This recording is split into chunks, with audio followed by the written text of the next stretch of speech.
There's my sponsor logo. Card Kingdom is my sponsor. You can visit them at cardkingdom.com. You can go down to my panels below and click the affiliate link to go visit Card Kingdom. That is nice for me.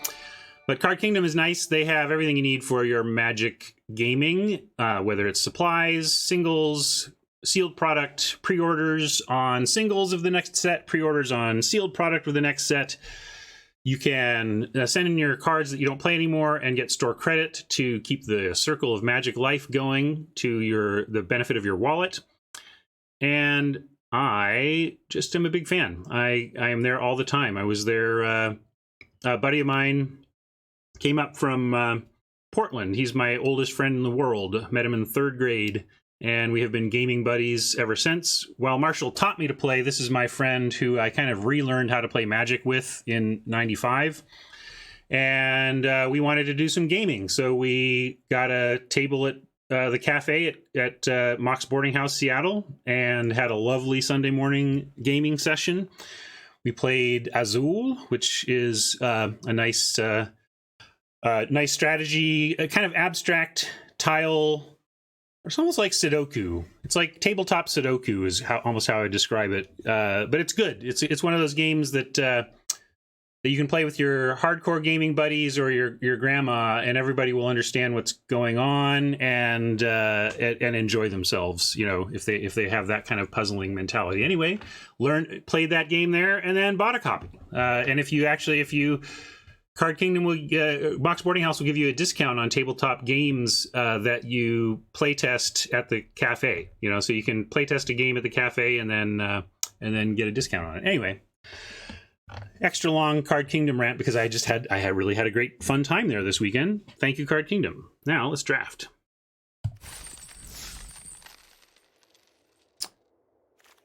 I like to be in Sultai colors, as I've expressed before, but you don't pass Varix, especially pack one, pick one. Hey, Vaporkin, how goes? We're going to take Varix, and when I take a card like this, I'm hoping to end up either in blue-red wizards, like pick up maybe some more wizards from here, or green. It's not my favorite archetype, but you can do a kind of green ramp, kicker ramp, but also green blue or green black with enough grow from the ashes can splash anything. So really I see this and think either I want to be blue red wizards or I want to incorporate green somehow and kick some grow from the ashes and then kick some blade wings, you know? Yes, let's get the webcam to the right place. Thanks, Vaporkin. Draft view, ho. Oh, and I think we have actually legit voting now in Deckmaster, right? Let me pop out my player so I can see the voting so that my words are true. All right, yep, cool. We got legit voting, that's nice. And right away, after saying how I want to try and pair this with green, we get Song of Freyalise, which is a great way to power this out. Slimefoot is also excellent, though. You know, you could make an argument for Slimefoot and go green-black, power out red, but I'm not going to add a third color. Just as appealing as this is, this goes so well with our first pick and is exactly what I was talking about in terms of being able to power it out, that I'm going to lean to the mono green color as opposed to the Slimefoot. A lot of votes for Slimefoot, I get it. I'm tempted as well. But I like how Song supports our massive bomb, and we can be casting this kicked very early if we prioritize Saproling stuff.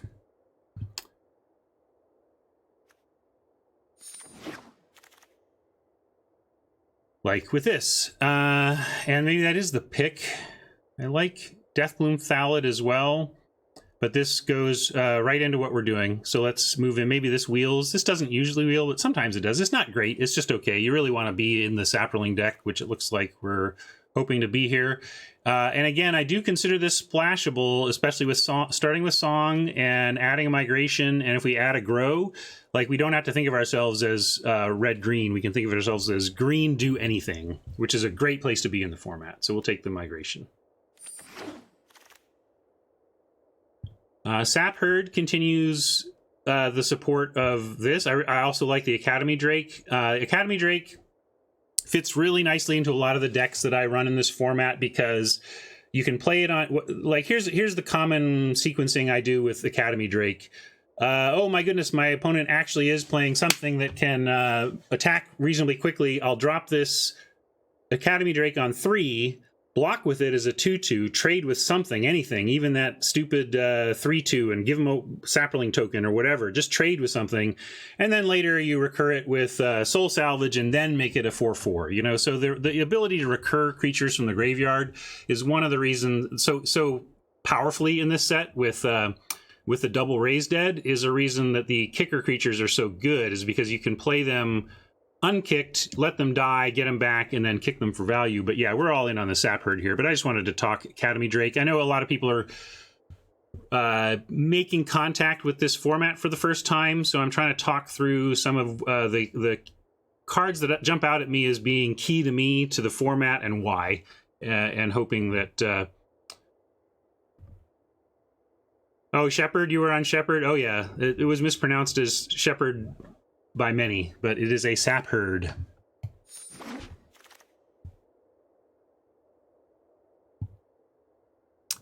And here, far and away the best card. I'm not going to say it. Come on, show me what pick the best card in this pack. What's the best card in this pack, people? See if you know. Yep. So far, oh no, Rat Colony. Someone's making a joke. I hope. Rat Colony's not the best card. We're taking Dark Bargain. Love me a Dark Bargain. Another key card in the format. Sometimes the life loss can be a little bit, you know, you can get down low on life, and that 2 seems like a lot. But it's all about card flow in this format, and I love it for that. Kind of makes me want to take Weight of Memory here as well. Note that we have not seen a single good red card since Varix. This is lightly playable, but not particularly good. Gift of Growth is... I really don't like combat tricks in general, and I don't like them in this format especially. To me, my summary of this format is survive until you can recur value, right? That's my one sentence tagline. And Gift of Growth doesn't really support that plan well. Think about that sentence. Survive until you can recur value. Gift of Growth, maybe you could argue, technically helps you survive because you can turn a small creature into something that can block and kill a big one and therefore help you survive. But I don't think of combat tricks that way. And I would rather take something like Weight of Memory. Again, maybe the black completely dries up and we end up green-blue splash Varix, in which case I'd rather have the Weight. So I'm going to take the Weight as the most impactful deck. Yeah, and Strength points out that it does have Kicker, so if you specifically get the Kicker deck, it's okay, and we have Migration with Kicker, and we have Frailes that really helps with Kicker decks, and we have Varix with Kicker, so we could end up there, but I just don't value it enough to take it here. If we end up in a Kicker deck, then maybe I'll start prioritizing, or I will put one of these in, but I don't need to prioritize it. We're going to take Weight of Memory, which is much worse than Divination, but still the pick here, I think. Here we could take a generic Llanowar Envoy, whose 3/2 body is whatever, and whose ability is a Desperation Splash Enabler. That's what the main thing, Reset Press, right? Is that it's just not, we don't need to prioritize it. We should have access to more. Best card here, though, is Skinwich. I see 100% on that, and that's correct. We're just going to keep looking for our second color here. And Soul Salvage makes me think that it's going to be black. And I'm going to snap that right up. And we're basically just probably not playing this. Although I'll keep it around. It's you can end up in a world where we don't play this. It really depends on the fixing we get from here. But we haven't had any good red. So I'm trying to listen to that and figure that we are not base red, and also we got to beware of heavy red in the second pack, or at least understand that if red is flowing in the second pack, it's only because it was so not flowing in the first pack, and we should not be expecting it to flow in the third pack. For this, though, nothing really here. Sometimes you can take Nature's Spiral for some sick combos with Song of Frailes, or again, a weak Soul Salvage. But I don't think we're playing any of these, but we'll take it just in case. Divest is a sometimes playable that I would rather have. The Krosan Druid is just always meh, whereas Divest is sometimes great. If we just don't get any additional... It looks like we're doing okay on the early stuff, although this is really a 6. You know, hopefully that's a 6 too. Anyway, we'll take the Divest here is what I'm saying. I like it better. The Krosan Druid I'm just so unimpressed with. It's playable. Like, I mean, you see me play the Wizard, the 2/3 no-text Wizard, but at least it's a Wizard and that has some impact as well. I'm just never really impressed with the Druid. We'll take a Divest instead. Not impressed with the Fury, but it is playable because it cycles for 1 if we ended up with more red. Paladin I don't want to have to play, but you can do worse. And here's the Scholar that I sometimes will play. Fault Progress.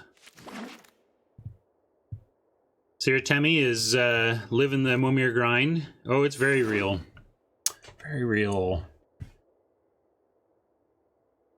We only own 1 Antiquities War, and we're not investing any of our resources into rare drafting this set. We only do that for sets that we intend to complete at some point, but this is a super interesting pick. Very curious to see where y'all end up on this one. I'm trying to figure out where I'm ending up on this one. The 3 picks, it comes down to 3 cards. Untamed Kavu, Vicious Offering, or Skittering Surveyor. Nothing else rises above those 3 in their respective colors.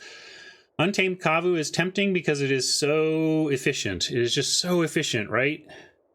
But ultimately, mid-range beef is also pretty replaceable. It's like the best mid-range beef, but it's how many steps down from Untamed Kavu is Primordial Worm.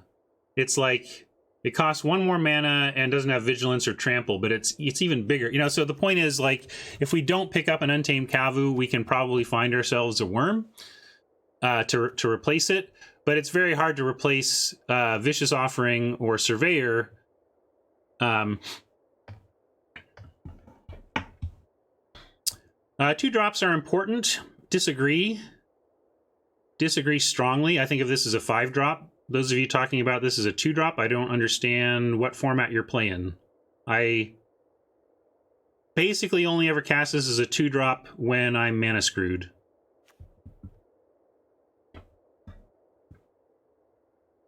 I'd much rather have this as a 2 drop because this, talking about my game plan, survive until you can recur value. This helps with survive until you can recur value. This helps with survive until you can recur value.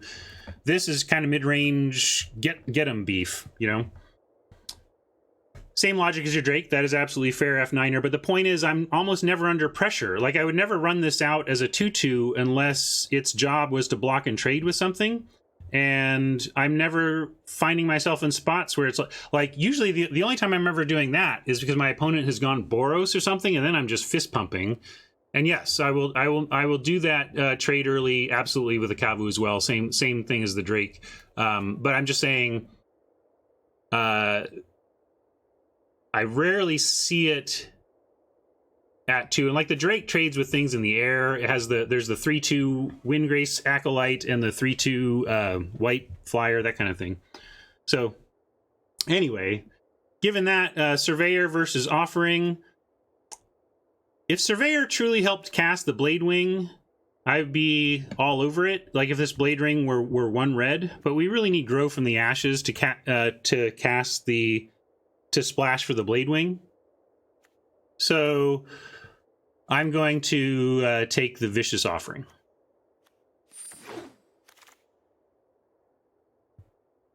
Well, if you're getting run over by aggro, again, Vicious Offering is great. Steel Leaf, huh? It's a sexy looking card, but it's awfully tough to get going. And Llanowar Elves. Ramping is nice, but it's pretty dead top deck. Jousting Lance is rough, F9er. Jousting Lance is a card that can make aggro do some work for sure. Hey, Wujo, what up? Yeah, Urgoros is one of the things I would like to recur value with, so that's what I was going to get to. I do like to have Urgoros level, power level in our deck. We don't have a guaranteed Blade Wing yet, and if we don't end up being able to play this... No, this is free to play, but we're not rare drafting because this account is never going to get 4X in Dominaria. So really, it's a luxurious treat for the free-to-play account to even be drafting a set that is rotating in the fall. Like, my main piece of advice for free-to-play drafters is to avoid sets that rotate in the fall and work on stuff that will last in your collection as a standard concern for a longer period of time. But in this case, we're also taking the fun factor into account and playing the format we want to play. So I'm going to take Urgoros here, yeah.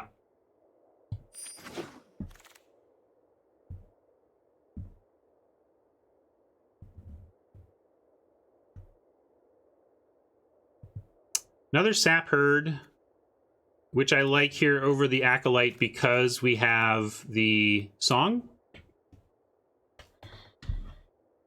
And I would like to get more migrations for that as well. If we can set up situations where Song in our opener just looks amazing because we have a Sap Herd or a migration, that's going to be really good.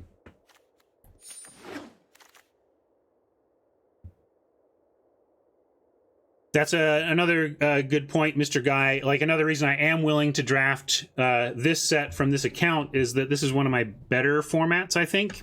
So I think my EV is a little higher here. Maybe that's my own perception. I haven't actually done the results math on my existing data, but I certainly feel most comfortable in this format. And this is Easy Thallid Omnivore. Glad to pick up one of those. Thorn Elemental is another, we want our inevitability. And if we recur Thorn Elementals in Urgoros, eventually they're going to get it done. And that's what this format is about to me. It's about ultimately surviving so that you can soul salvage your Urgoros and your Thorn Elemental so many times that your opponent can't deal with it.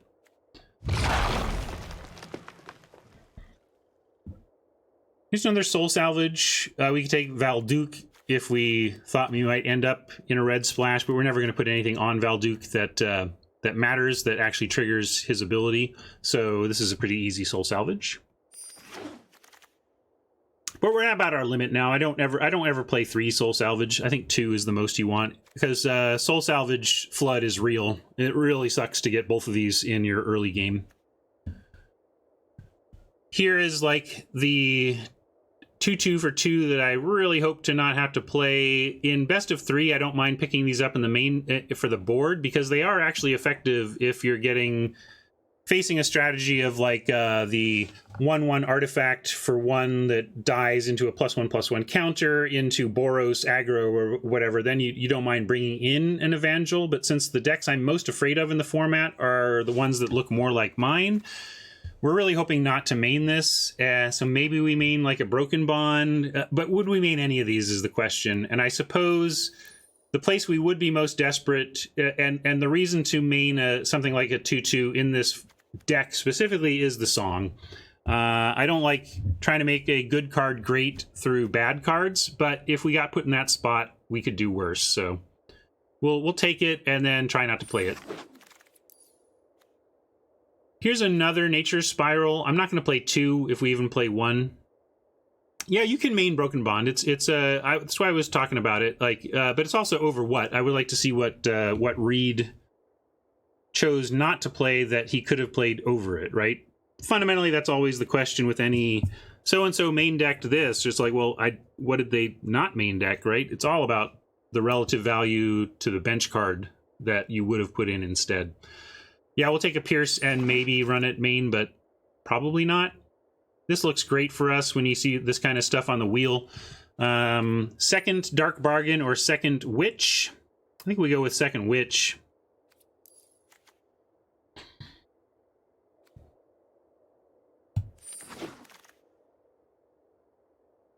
Soul Salvage is card advantage in a Dark Bargain-ish kind of way, but we would absolutely play another Dark Bargain if we found one.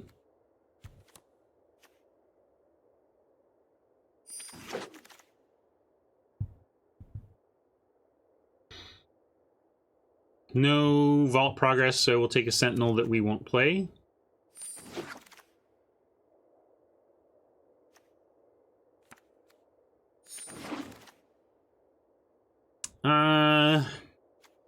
I'll take Rat Colony over a second Paladin. But obviously we hope to play none of this. Whoa, there's a funny...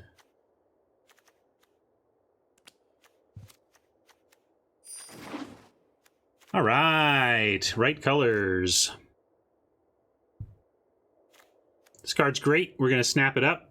Just looking around, seeing what might wheel. Maybe a Llanowar Elves could wheel. It does sometimes. More than likely, though, we'll end up with a Broken Bond on the wheel. Maybe a Splashable Blessed Light if we find some fixing.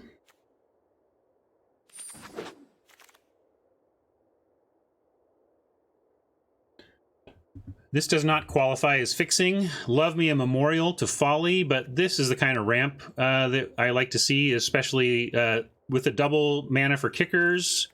It helps with Allosaurus, and it helps with double Skinwich. So pretty easy Druid Slam here, even though I like the free nature of this card, you know, that it doesn't take up a spell slot to run. And with how much black we saw wheel, this wouldn't floor me if this wheeled.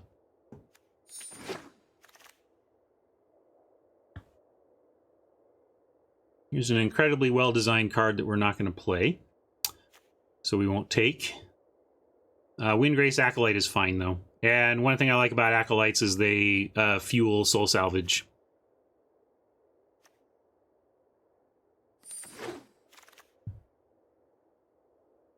Splashable and pretty bomby if you drop it at the right time. I don't prioritize Lance. It is at its best in aggro and or Sapperling decks where turning the Sapperlings into a 3/1 first strike, it makes them legit threats.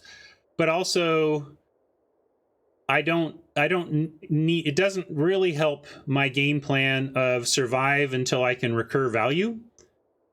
And so, given that that's my strategy in this format and my strategy with this deck also, I hold that up to that goal and say, okay, I'm trying to survive till I recur value. Where does a Lance fit into that? Nowhere. There is nowhere in the phrase "survive until you can recur value" that the Lance actually adds anything. Especially because it's first strike on attack only, right? So if it had first strike on defense, then I could see an argument that yeah, we're surviving. And sure, you could argue, oh, we're turning our 1/1s into things that can trade, but it's so clunky that you're not really surviving at that point. So that's where I'm thinking. And here, Migration is just right on plan with what we've got going, but Sarah's Wings is very good. That being said, we have not actually even found any fixing yet except for Song of Freyalise. So I think Chad is correct. We should just take the Migration.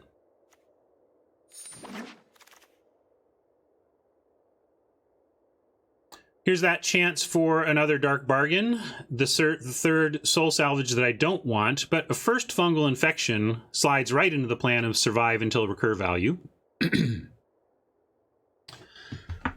Gives us removal for the early game, and it's really nice that it is effectively a 1-mana removal spell for any generic 2 toughness attacking creature.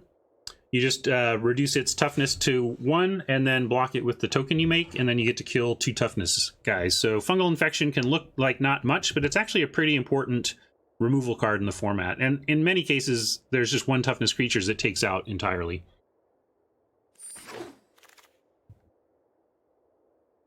And I'd love another Dark Bargain here, but I definitely found that to be the more important card right now. Second Rat Colony, first Envoy, first Wanderer. I don't think we're playing a Wanderer. We've got 2 Skinwitches at 6 and Thorn Elemental and Urgoros at 6 and 7.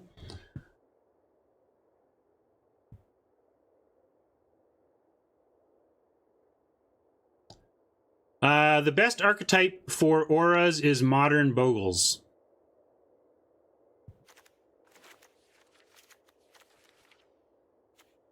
No, I just cut the dragon. I think we can't do it.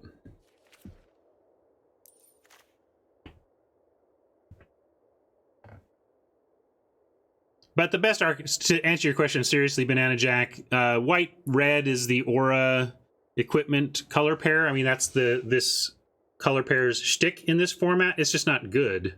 It's high risk, high gain. You know, I've certainly gotten run over by red white aura equipment decks that got all their parts in the right order while I failed to have a vicious offering or whatever in my hand.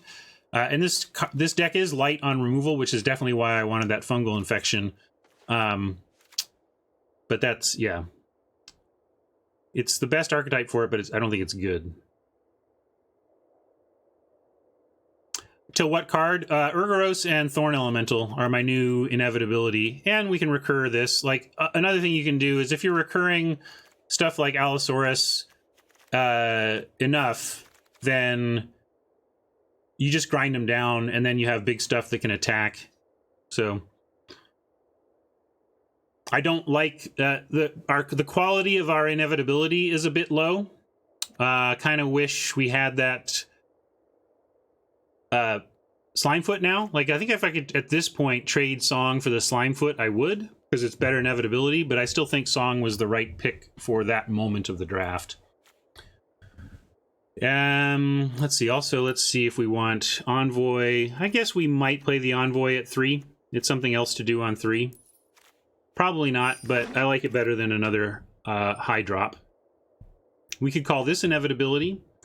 If you're looking to take this game to, you know, the 23rd turn or whatever, you're going to have a lot of lands, but it doesn't do it. I would rather just have the Omnivore, and Omnivore is a nice win condition with all the Saprolings as well.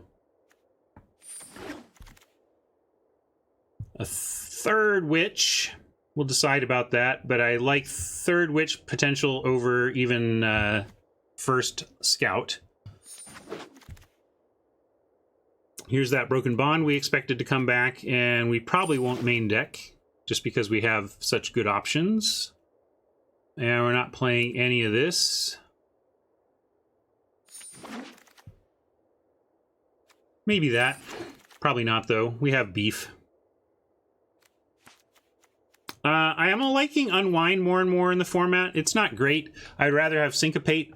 But if you don't get a bunch of Syncopates and you're in blue and you're trying to control and survive, the end game does become about cards like Soul Salvage, and then you're happy to have an Unwind or to protect your critical creature from a removal spell. So I've been okay playing an Unwind in my blue decks.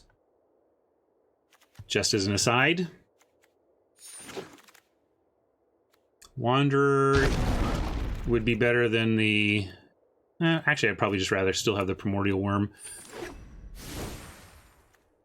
But don't think we're playing Wanderer or Worm.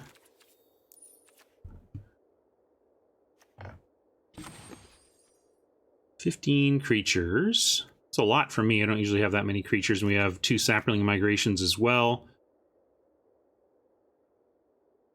I might run all 3 Skinwitches because they're more likely to be turn 2. Let's cut an Evangel. I'd rather run out a 1/3 ahead of a known Frailes. 3 might be too many, though, still.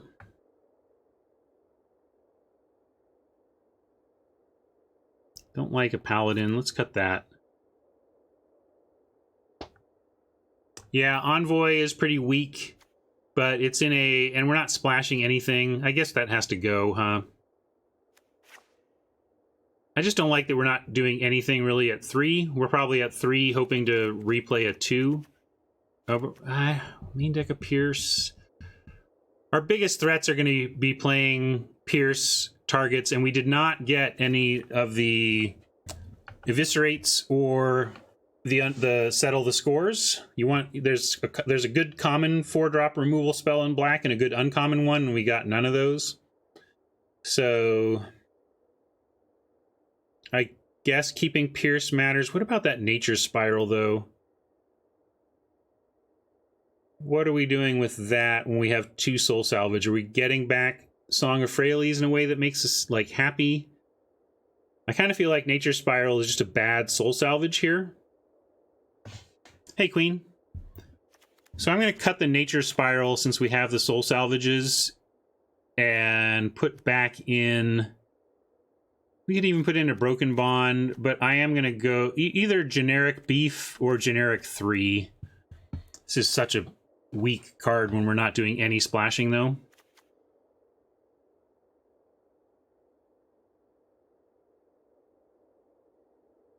Yeah, T3 could have a 2 plus a 1. It's true. We could also just put a land in. We could go 18 land. A lot of times you just want to make sure you hit your land drops and get to your big stuff. Reset Press wants beef.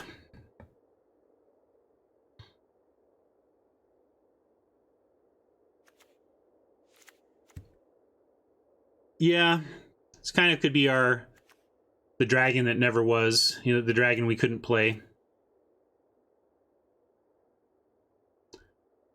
Well, 1, 2, 3, 4, 5, 6 2-drop creatures plus a Vicious Offering that we can leave up in case of emergency is pretty good on 2, actually. And yeah, you don't want beef. You don't want a beef flood, but this isn't too bad with especially with the song we've got. Like, we do want to be able to song into some good stuff. Well, I must now ask, what's your Panera pick 2 order is? I don't know what pick 2, what's a pick 2? The only time I've ever had Panera is when Wizards ordered it as the lunchtime, a lunch meeting option. And I know they have... I know they have their like their Asian chicken salad is really good. I like that. I don't know. That's all I can tell you about Panera, is that I like their Asian chicken salad. What do we think of that?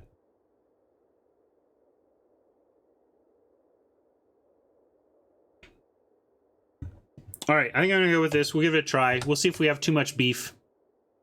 But I think we want to be sure that we're singing into something.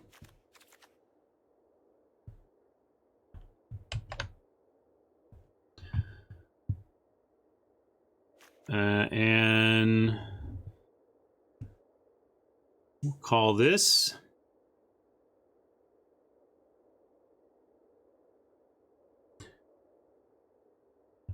Enjoy That Skinwich.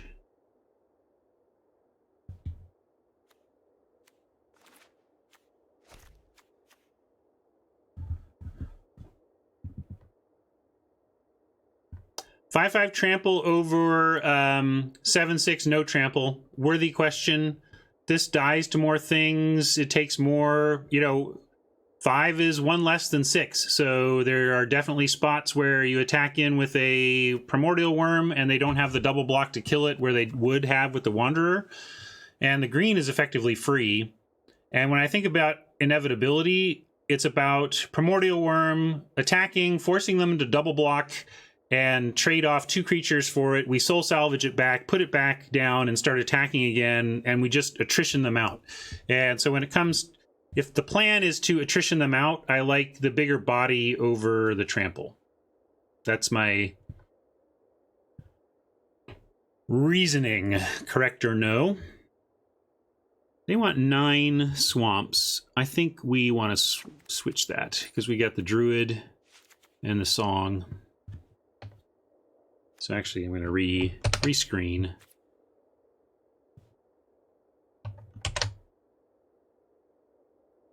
Oh, then I didn't have it on here, so I'm going to rescreen. There we go. I like having the options we didn't use in my screenshots.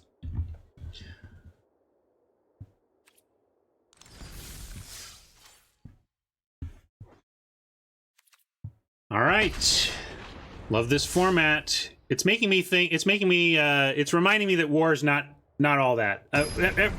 People are really high on war that I've been talking to, and I enjoy War of the Spark as well. But going back to Dominaria has made me realize that Dominaria is just way better than War of the Spark. Actually, I think it just is. We're gonna keep this and hope that we come up with a plan besides, like, what I want to do is song into the kicked Skinwich, but we're gonna keep and see if we can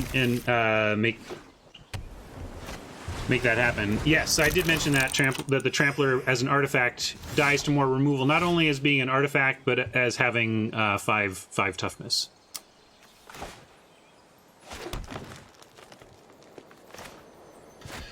Still see this played all the time. Don't do it. This is like a mulligan. We are not 0-0. We are not in the draft. Oh, wait, sorry, I gotta turn that stuff on.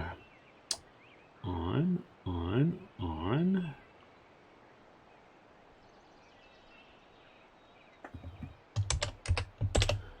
Alright. Now the data is correct. Hey, brilliant! That is exactly what we wanted. Oh my god. Oh my god. Oppo plays 2 unplayable card and almost never playable, almost always a mistake when you see it. Only a tiny handful of decks could ever justify running this card as correct. Now, how do we properly song here? What we're going to do is cast the song. And that allows us to then tap these for mana so that we can further tap the Druid.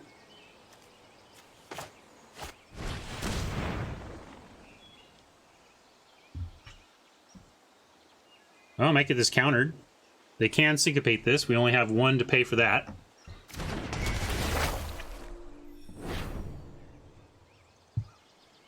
And, well, we hope... I don't know what they're... I guess they can do this. Maybe that's why it's pausing.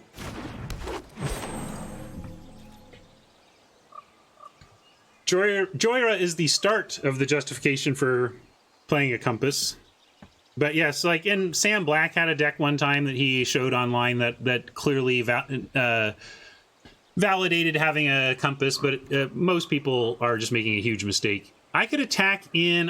Is there any... What's flashing... Is there anything that can flash in here, especially with a Compass, that would make me regret attacking with the 1/1? I don't think so, so I'm going to attack with it. Oh, Trickster, of course. That's all right. We have 1, 2, 3, 4, 5, 6 mana next turn, so we still get to Skinwich, which is another. I didn't say it, but the math still worked out for Skinwich, even if we get a creature eaten like that.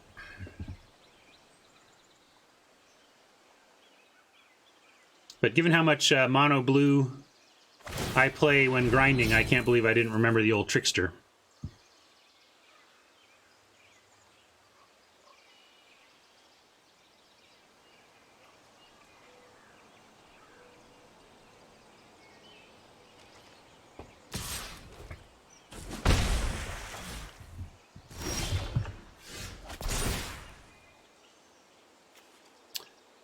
Seven to be able to play the Allosaurus, so that's too bad. Although I don't even think necessarily we would have done it there.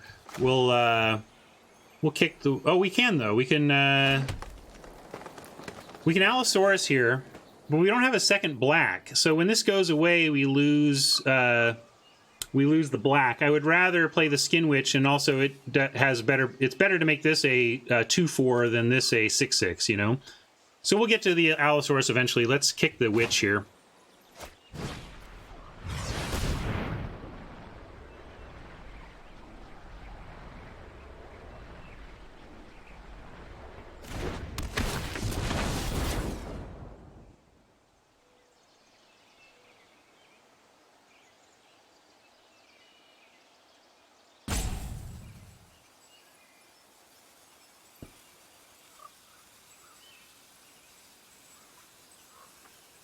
I didn't note it, but it looks like Oppo has missed a land drop, so they have to figure out what gasoline to ditch. They're going, okay, well, conjecture is a opening argument for running a compass, but it's still running a bad card to try and make an okay card good.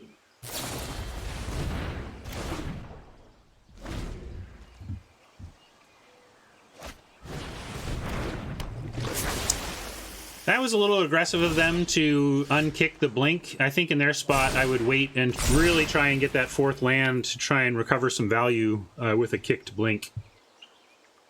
Oh, it's the wrong... Oh, right. Oh, that's a great one. Yeah, so sorry, you're right. I got mixed up on my sagas. I love this saga a lot, but it doesn't... But I don't understand why they're playing all this historic. I haven't seen the historic... Maybe they got a Traxos or something. Maybe somebody even mentioned that, but thank you for that. Okay, so 1, 2, 3, 4, 5, 6, 7. We can even Allosaurus now, and it takes out this Trickster.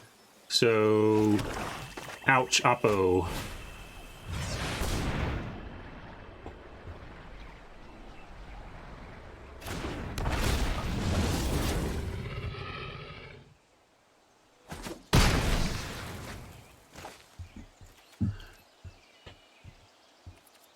No attacks, though. Yeah, he had trample, but... Does it give... Oh, maybe it doesn't. Why did it... I felt like it was doing that trample animation for a second. I don't know why. Nothing to get with the Soul Salvage. But here we get to recur value. Remember, survive until you can recur value. I think... we just send in the Allosaurus. We could, if we kept this Allosaurus back, they put the shield on it, and then the Allosaurus needs to gang block. That's the other thing. We could gang block it, except it reduces... no, it wouldn't work. If a source would deal damage, so it would prevent... These two do nothing. So we're kind of in a racing spot, and we'll see if they want to block the Allosaurus.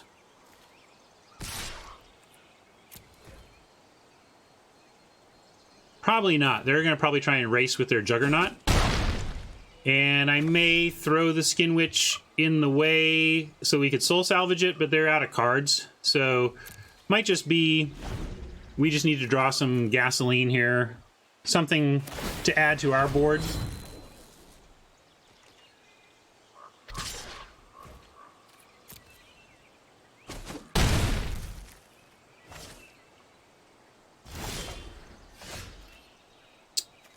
That definitely adds to our board. I wouldn't call it gasoline, but we're going to drop this... yeah, we'll drop this land. Send everything. Oh, you got a great point. 5/5 still trades because of the 3 toughness. My math. Well, that's good. Then we have that option. I think for right now, I still want to keep... see what a race looks like.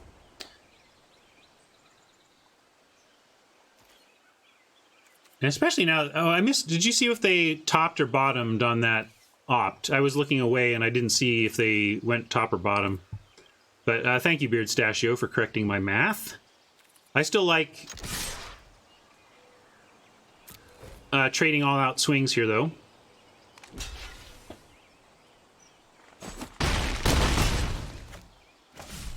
And I'm not sure if they topped or bottomed, but I sure hope if they topped, this is great because we get to strip whatever this is. Oh, great. So whatever they liked, they have to get rid of now unless they can cast it.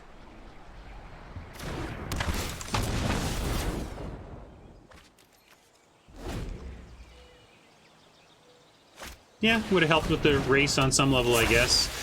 With these extra blockers, now we are not... winning that race. Do I want to... I might chump... We could chump with the witch, though.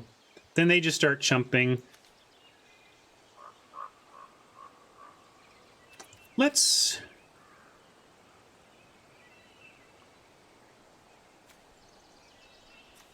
We're going to chump with this witch, save the life, put something in the yard that we can get back, and then we will stay on defense and properly do the power toughness math here. Also, because they have to attack with it, so if they don't draw something specifically to interact with the result of Juggernaut being blocked by Allosaurus, then we get the trade we want. We get to soul salvage the Allosaurus back along with the Skinwich and go to town. Right now, though, we kick the migration. And hang back on D.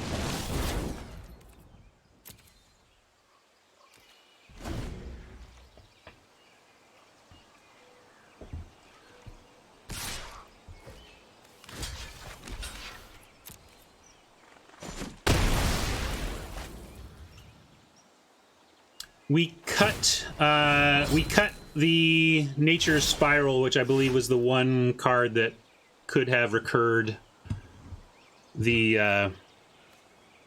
Nature's that Radiant Lightning would be much better post Sapling Dump. But yes, we cut the one card that could have gotten the song back. But here,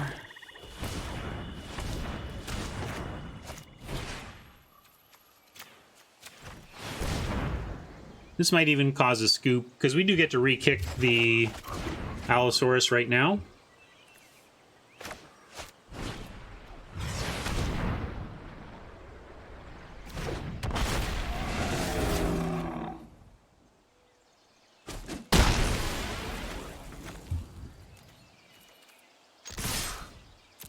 They can have a sap.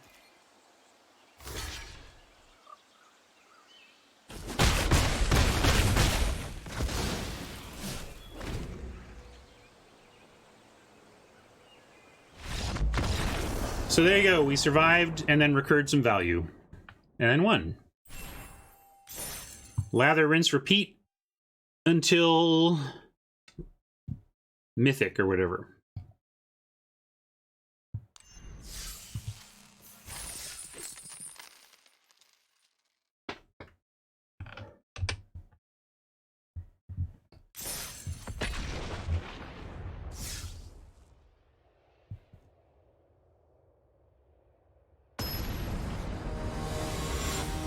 Wonder if we just go to 18 land.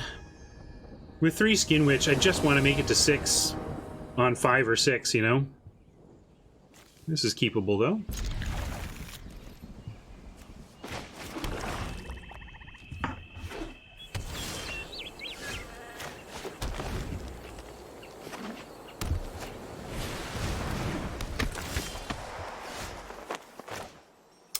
This was our 23rd card, and we had considered the 3-2 for 3 over it. So whenever I draw a 23rd card that we were debating, I like to get the data point on whether we like our choice. And in this case, I do. Much rather play the Sap Herd here and build out towards big 6 rather than have a couple of a second mediocre 3.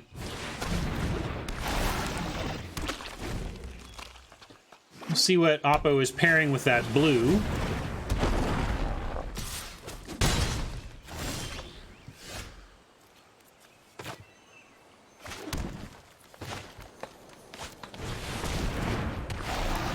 Well, no attacks because of the Howling Golem, but if they attack, could do worse than Howling Mine for both players.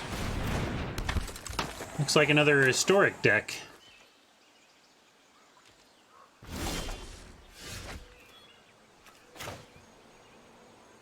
Well, we got no 5, but now we do the Omnivore math, and if they put... they really can't block the Omnivore, so we get to attack with it.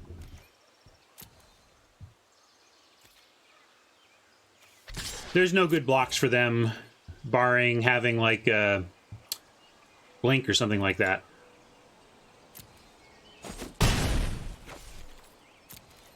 Threat of activation on Omnivore is pretty intense and makes it a legit game ender. So do 4/4 flyers for 3. Looks like we found a mono blue opponent.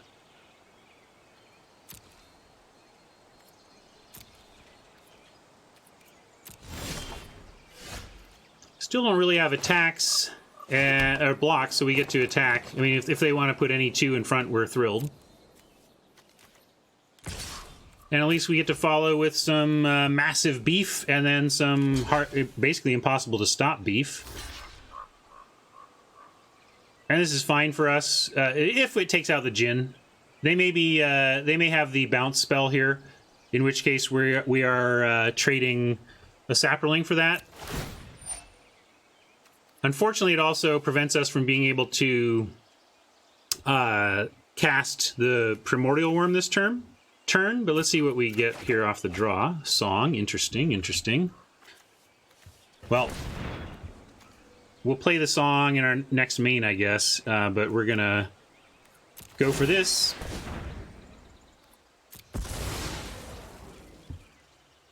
I kind of feel like they have the bounce. I mean, we could just get rid of the Sap Herd and threaten to take out both of those and live. But with the Soul Salvage and the song, I don't even really care. I'm just going to let this happen. I think they have the bounce. That's what they're trying to do here. Get us to sack the other one. Yeah. It didn't smell right that they were going to allow the Tempest Djinn to die here. So, given that, I guess we just replay the Omnivore. Yeah, we'll replay the Omnivore. It has that going on, yeah. There's definitely some Saproling sacrifice. We have 2 Omnivores, we have 2 Sap Herds, we have 2 Saproling migrations, and we have 1 Infection. And I think that's the only way we can make Saprolings, though. We don't have Slimefoot, for example. This is why I always just want removal. I play a lot of black, and I take the removal highly, because if you can just remove problems like the Djinn until you can start recurring Soul Salvage stuff, then you're fine. As it is, we're on a short clock. We have a couple of turns to find an answer there. We will have the ability to... Well, if we sack this, we could sack... One way to extend our clock by a turn, if it comes to it, is getting Sap Herd in the yard, replaying it to create a token, sacking the token to the Omnivore to gain 2 life. I just like to think of keep in mind ways to change the clock. Right now we're on a 3-turn clock, but if we're desperate, we could make it a 4-turn clock. So let's think about that. Hey, there we go. That helps the clock. We'll feed our Soul Salvage, and we can play it and the song. Let's see what we want to do the rest of this turn, though. If we send in Omnivore... We are kind of looking for a reason to sack the Sap Herd anyway, so let's send in the Omnivore. It's also not... We can do Frailes and Acolyte without needing the Omnivore for tapping for mana. That's what I expected. That's good. The big problem in here is that they're showing 6 free mana. We're hoping that this is just straight up looking to draw 2 cards and that they don't have counterspells. If they're playing it like the standard deck, this Tempest Djinn will be protected by counter magic, and we're going to have a tough time of it. Let's throw out Song first, because if it's Syncopate, we actually have the mana to pay, so we at least for sure resolve our Song. It would work the other way too if we let them counter the Windgrace, but then they might not counter it and counter the Song, so I'm going to lead with the Song.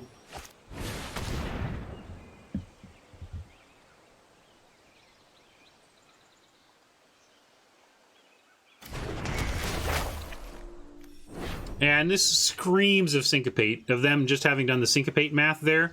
Syncopate, unfortunately, exiles. It would be fine if this just was discarded, but actually that makes me want to try for the Worm. If they want to counter the Worm, we take actually a big hit next turn because they'd be able to attack with everything. We go 5, 6, 7, 8, 9, 10, 11. Ooh. Taking 11 next turn is pretty rough, so maybe I have to give them the Windgrace, and but I think we're going to get it countered here, unfortunately.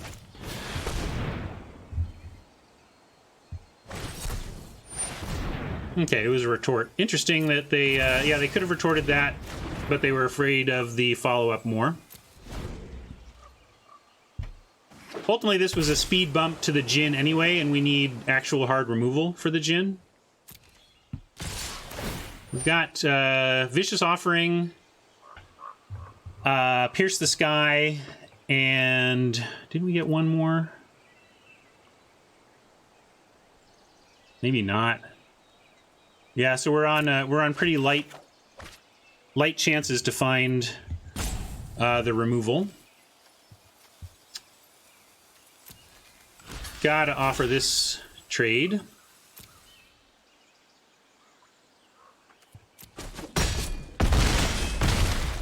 And now we're kind of in draw removal right now mode. But not completely. Well, yes, completely. So now we'd have to do that trick I mentioned before to survive. So let's see what that produces. We go Soul Salvage, these two.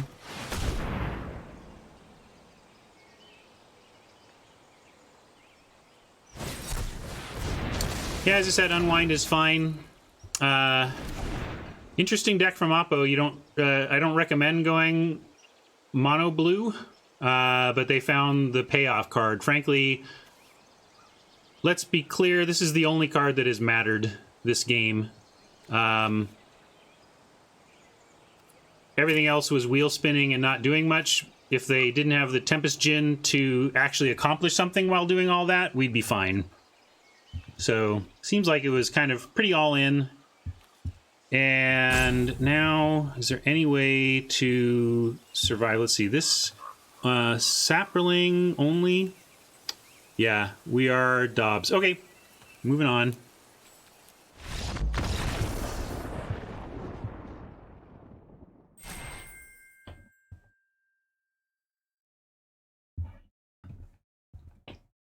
I mean, if they got multiple Djinns, that's pretty lucky, I guess.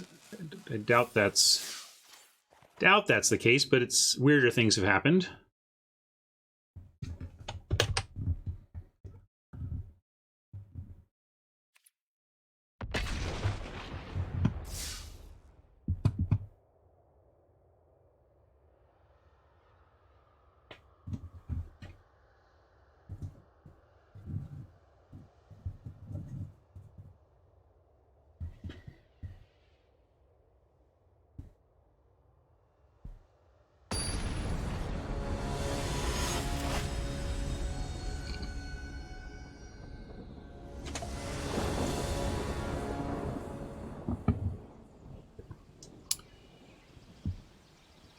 Missing some green here, and that's pretty bad. We're going first, which is extra bad. We do have a Skinwich to drop on D if it proves absolutely necessary.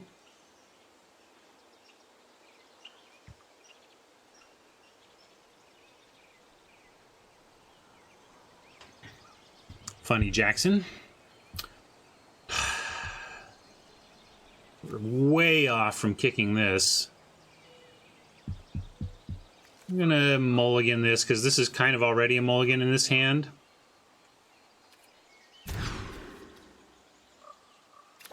Like this. And how do we feel about more land? We do want to get to that Skinwich, and we do have the Divest to help us stall and the Sap Herd, so I'm going to keep the land. On the play, as has been observed previously, with no 2-drop that we intend to play, we're not going to play this, we may as well wait and divest on turn 2. Give them one more draw. They're not going to play any 1-drop that we care about divesting. And instead, we get to divest with the Impulse. Maybe.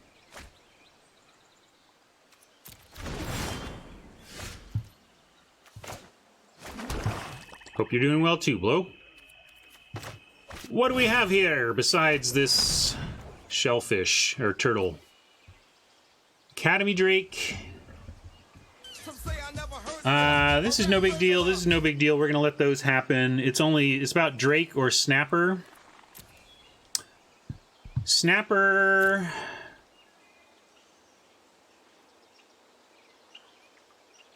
Drake can come down and start pressuring us. Snapper, we can chump forever, but if they put the enchantment on it, we just are kind of dead.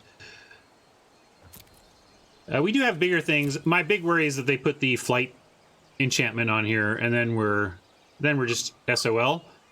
But let's take the Drake.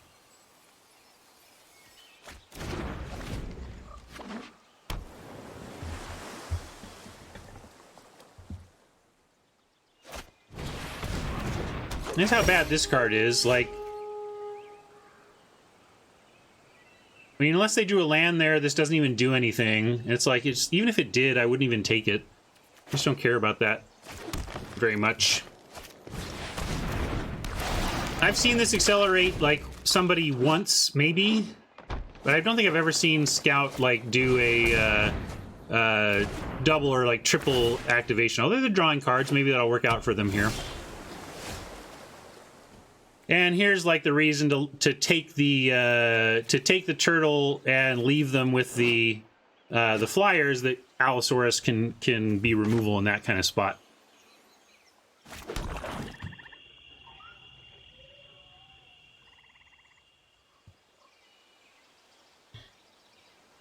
Yeah, Skinwich might get the turtle too.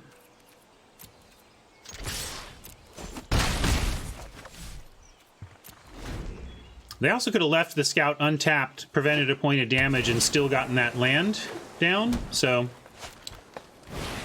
Alright, that's a new record. I've never seen anybody... I don't think I've ever had an opponent activate Llanowar Scout twice on me before.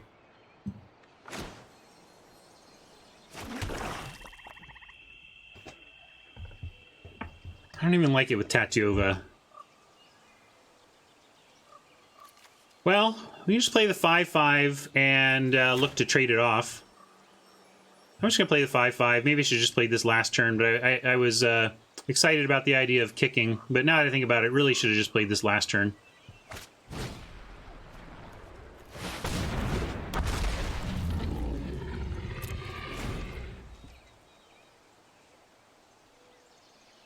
Are we going to race the flight aura? They're hovering over it, so it looks like we might. No, Mammoth Spider.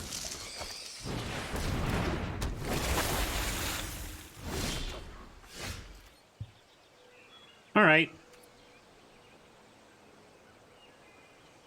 We're gonna hope we trade off the Allosaurus, then we play Song, and, actually, Song, 1, 2, 3, 4, 5, 6. Oh, we could Song and Skinwich right now. But then we tap everything. And they only have one card up here. I'm going to try to get him to trade with this trade for this Allosaurus.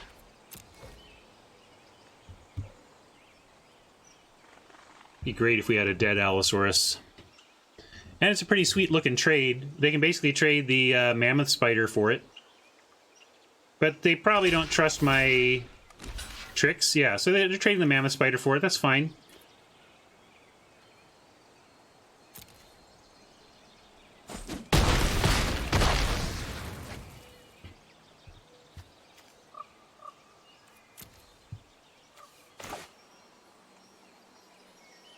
We go Song.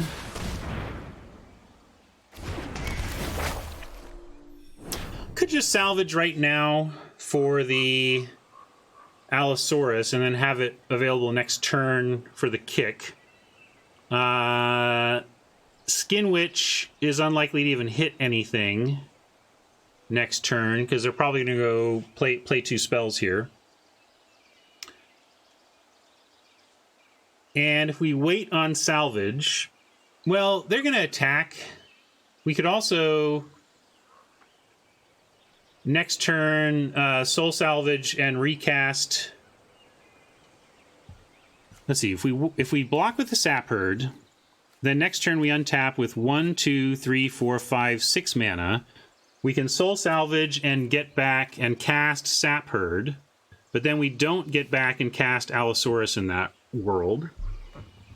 On that turn, anyway. We would have to follow with that.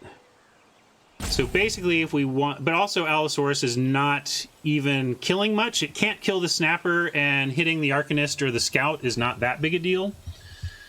All of this has me deciding to not cast Soul Salvage and look to chump off the Sap Herd here.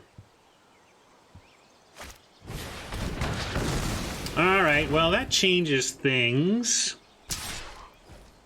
But I still think I want to do this. It just means we don't get the explosiveness, we still get the same plan though.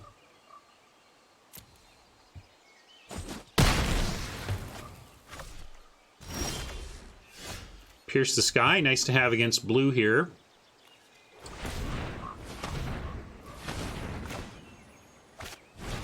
We'll see if this works. If this gets countered, we're probably not winning this one. See what their last card is. Alright, that was key. Now we hope they play a big flyer that doesn't have X-proof. But not too big.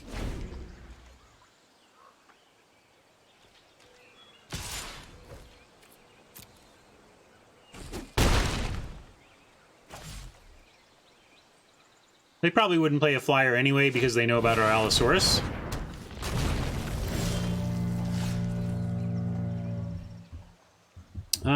Interesting. A little jammed on mana, so what do? We can drop the Allosaurus for no fight and look to trade off with the Worm or straight block the Snapper. Would like to get enough to put in front of the Snapper that we don't have to use the Allosaurus for that. But what happens this turn? I think we're 2 lands away from kicking the Allosaurus, which is the problem. But we could also Sap Herd and Migrate right now and put 5 power on board.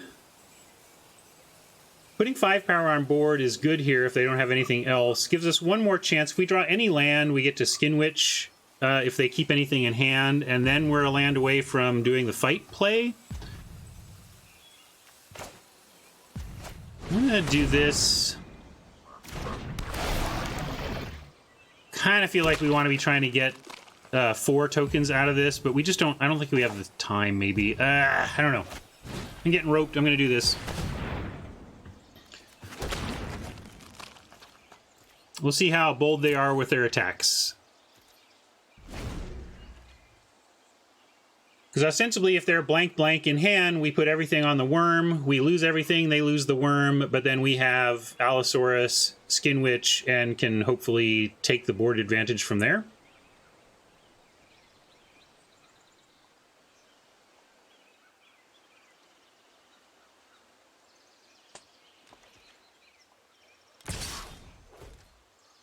Huh.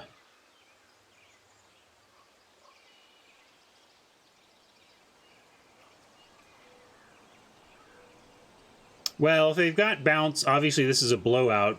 It's a weird attack, though, to me, that they would send in the Snapper but not the Worm. What is this attack about?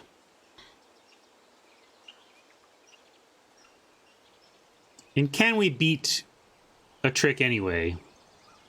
Like, if they've got a trick here, we may be in a spot where we can't really beat it. I mean, I can't sit here just taking this. Maybe they just value the Worm more and are hoping that marches to victory. Or maybe that it's like that this can't attack into the known Worm. That's probably it, that it just can't attack into the known Worm, but I am willing to do this. It's fine. I'm gonna try and trade.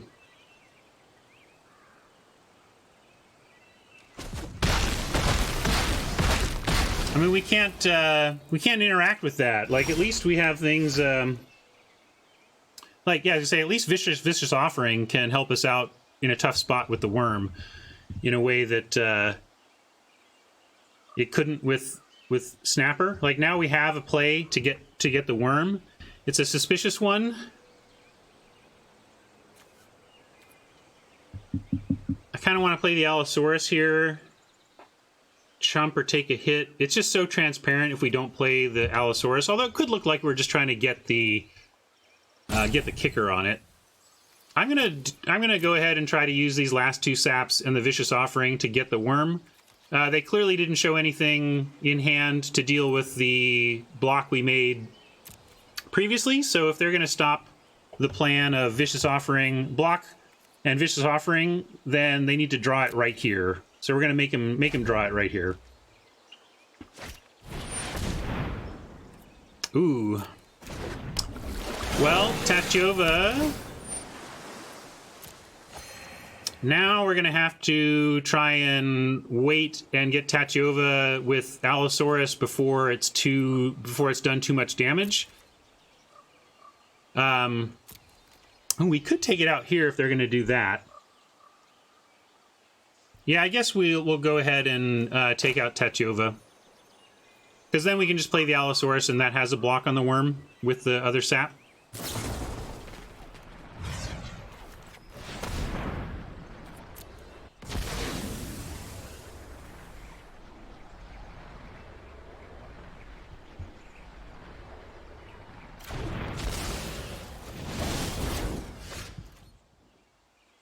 Cool. Our second Soul Salvage, so we can go ahead and play this. Attempt to trade with the worm and still have another chance to kick the Allosaurus. Although it looks like they're itching to, yeah, do something.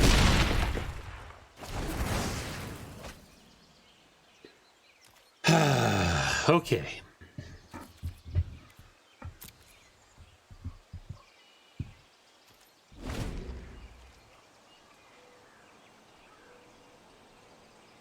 But note how much better this 7/6 has been for Oppo than a 5/5 Trample would have been, which is a card we were considering over the slot for our 7/6. We're gonna no blocks this. It's a tough spot. We may have to go Soul Salvage, Unkicked Witch, and then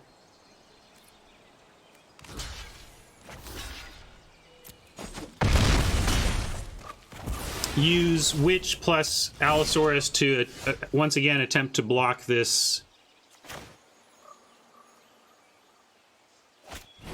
worm. Also note, like, yeah, this might be an 18 lander. We're really just like it doesn't seem fair to say your one is stuck on 5, but 6 mana is so important for this deck. We may want to go make this 18. But I'm going to do Unkicked Witch to set up for Allosaurus next turn. All right, great. I mean, you see, like, this format tends to be about what matters right now. And, like, here, like, nothing matters here except this, you know? So we're just trying to manage the one thing that matters that Oppo has. We failed last game and lost, and we're trying to manage this game and not lose. Also, 1, 2, 3, 4, 5. Of course, the trouble is here that if we play Allosaurus, we can't double block the worm. We need to, like, chump the worm. We would need to chump the worm, eat something, and then try to come out with something else. So actually we need to Sap Herd here so that we can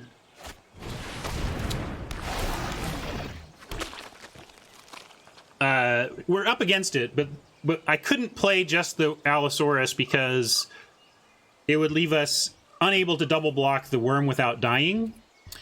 At least right here, what we can do is block and live, chump, take 2, go to 3. So chump, block and live, take 2.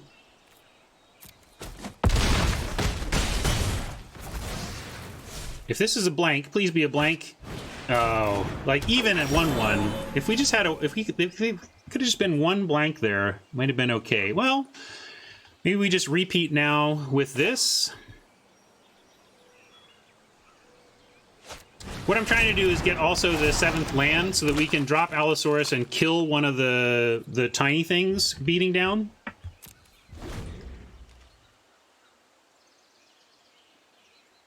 But Oppo needs to help out a little and like not have gasoline with every single draw. That would help.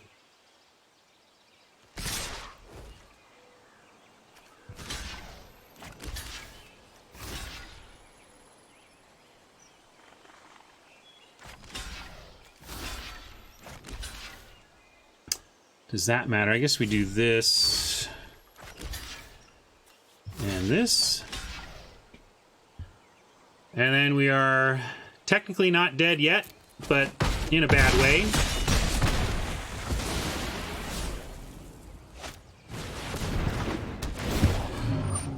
Well, I mean, we get to kill it, which is something, I guess, but it'd be nice if Appa would just slow down.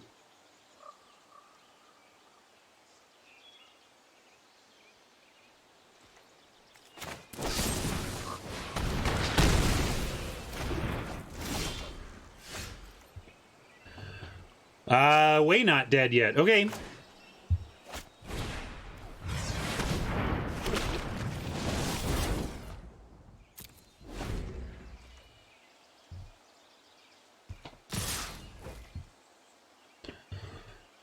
Wow, that's... maybe they just have something that wins no matter what, but we're gonna put one here. Go...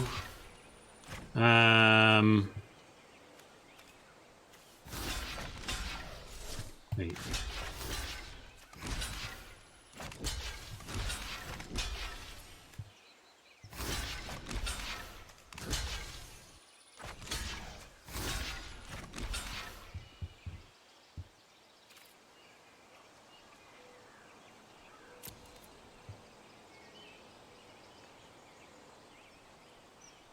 Let's see what they topped.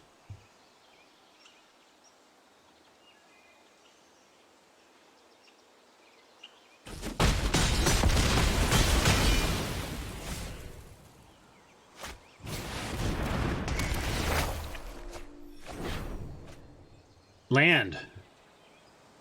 Land, and we're still in this thing. Okay.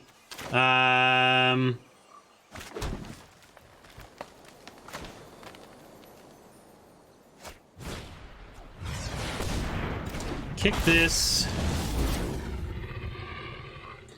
Fight this. We have Urgoros to block the flyer. Ugh, that's the problem now.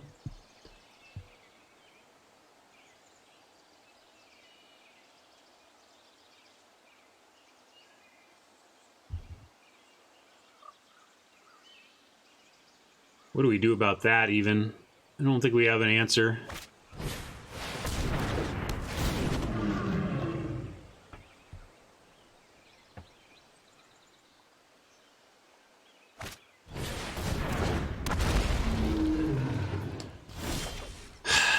Well, we put up a good fight, but we're overcome. But this is what I like about this format. We just did not... there was no quit, right? Like, we had...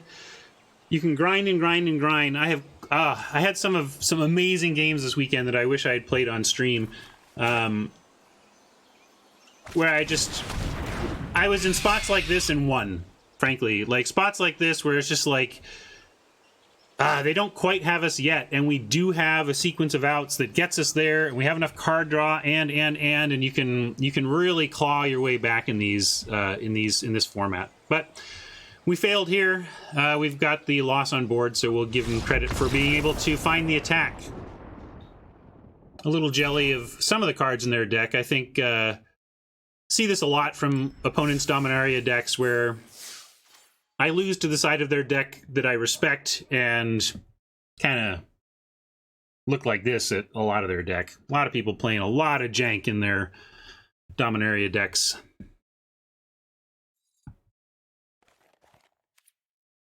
Well, this sucks. This deck is way better than 1-2. Let's prove it.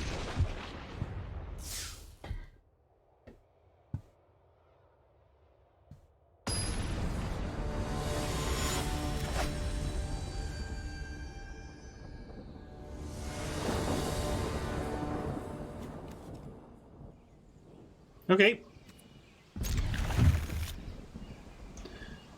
Again, if we find something else other than the Skinwich to play so that the song can actually cast a kicked Skinwich, that's ideal.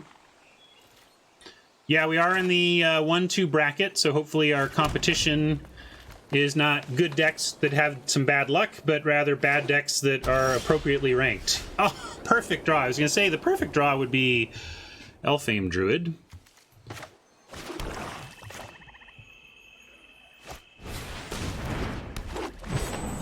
It's like Song doesn't even... we might even need Song at this point. We go into Omnivore from here. And then with one more land, we just get a Kicked Witch on 4.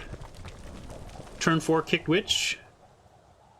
Or just Dead Druid. Looks like they may hit this with a 2 damage spell here. At least they were hovering over it. Maybe they needed to read. So we're in the 1-2 bracket and facing Boros. There you go.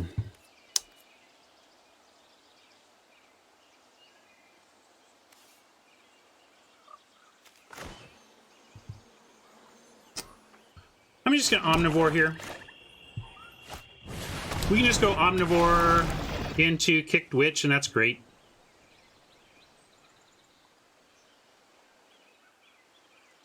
Then we can try and trade the Witch off for something like a Knight.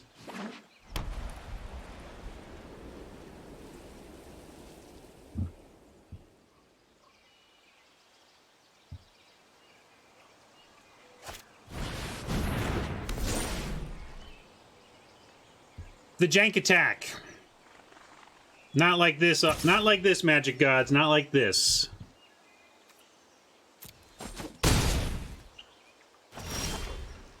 Okay, thank you, Magic Gods. Appreciate it.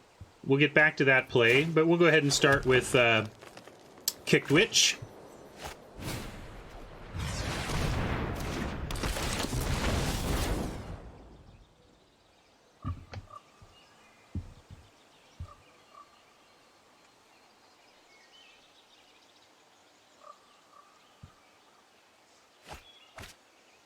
Yeah, I don't know. Yeah, we got half of what you said there, Draconis.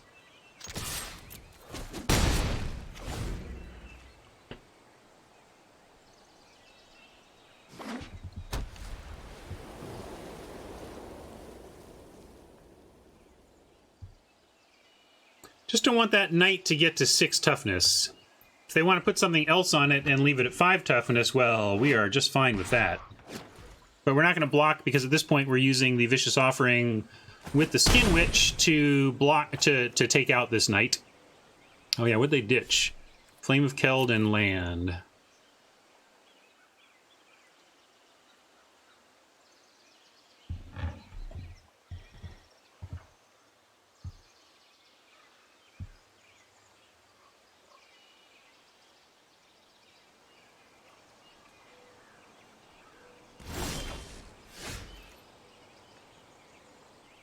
Alright, Song here is good. Although, let's see, 1, 2, 3, 4, 5, 6. Right now we have 6 mana for kicked stuff. So let's play Song.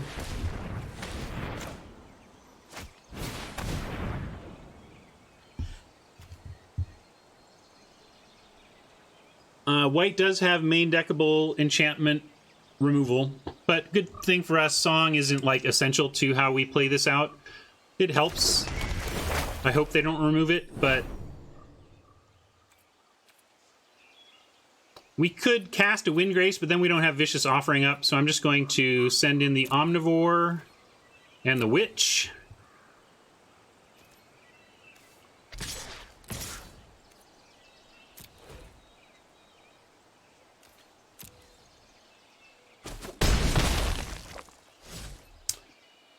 They don't have counter magic, and they all anything they have, like, we just actually want to do it. I don't want to let them +3/+3 an attacker, so I want to do it before this is declared as an attacker, but we don't have to. We can wait and see if they try and do something else to augment it, which they might.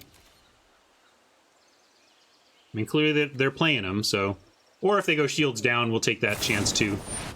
Yeah, so if they're going to do that, then let's just take this opportunity with shields fully down.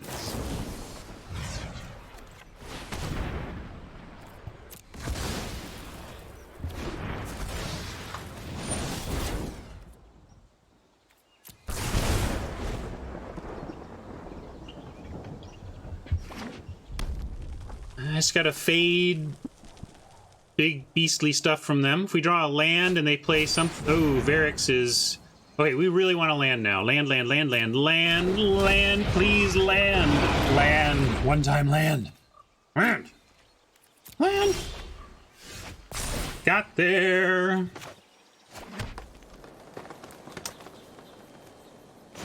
We'll do it this way.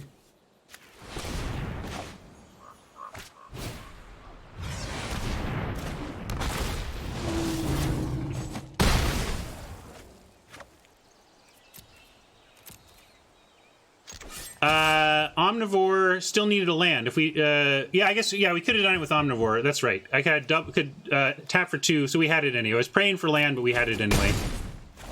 I was thinking in terms of these creatures as being 1 each because of the song, but Elfame laughs at the song.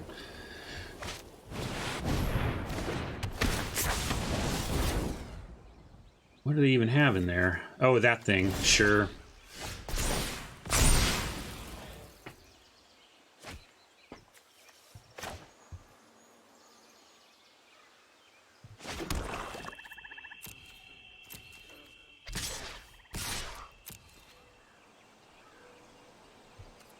Oh, I could attack with this as well. Should have. One of the things about Song is that it creates a no-brainer attack with everything. You don't even have to think about it. Nothing could be affected by your attack with everything that wouldn't be affected without it. You know, anyway. Like, you can get bounced or whatever, but your stuff is indestructible. So they should be at 1 or at 2. We'll see if that matters. I hope it doesn't.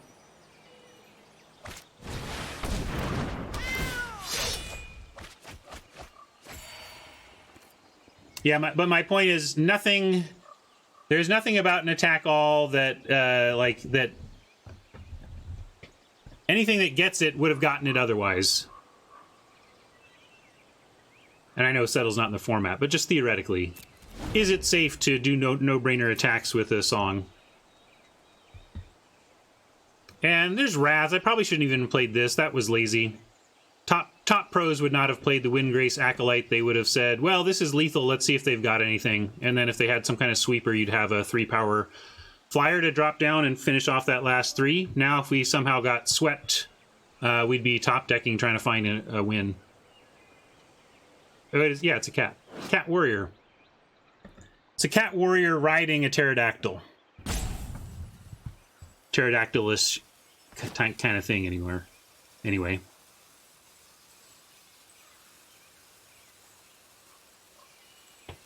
Yeah, like cats do. Hopefully Deathrite is staring at their own doom and not slow rolling us with some answer here.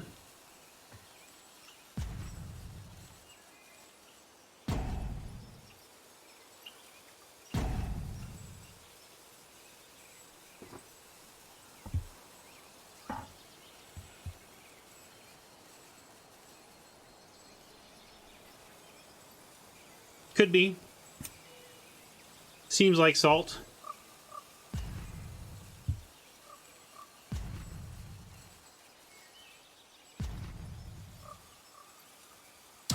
What percentage of your draft game losses do you think are due to misplay or suboptimal play? Well, it's pretty answerable, actually, Rafflesaurus. Hold on a second.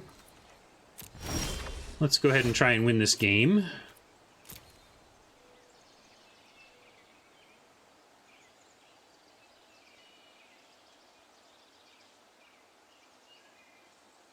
We'll go soapbox after this. I'll answer Raffles' question and tell you about my sweet new format.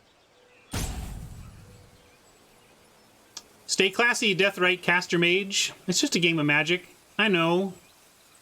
I know. I scare my dog with how mad I get at games of Magic, but there's no need to torture your opponent because you're salty. Go ahead and scream and yell. Get it out. Be as mad as you need to be to get through it, but it's pretty classless to do this. Just says, I am still 5 years old. What are you going to do about it?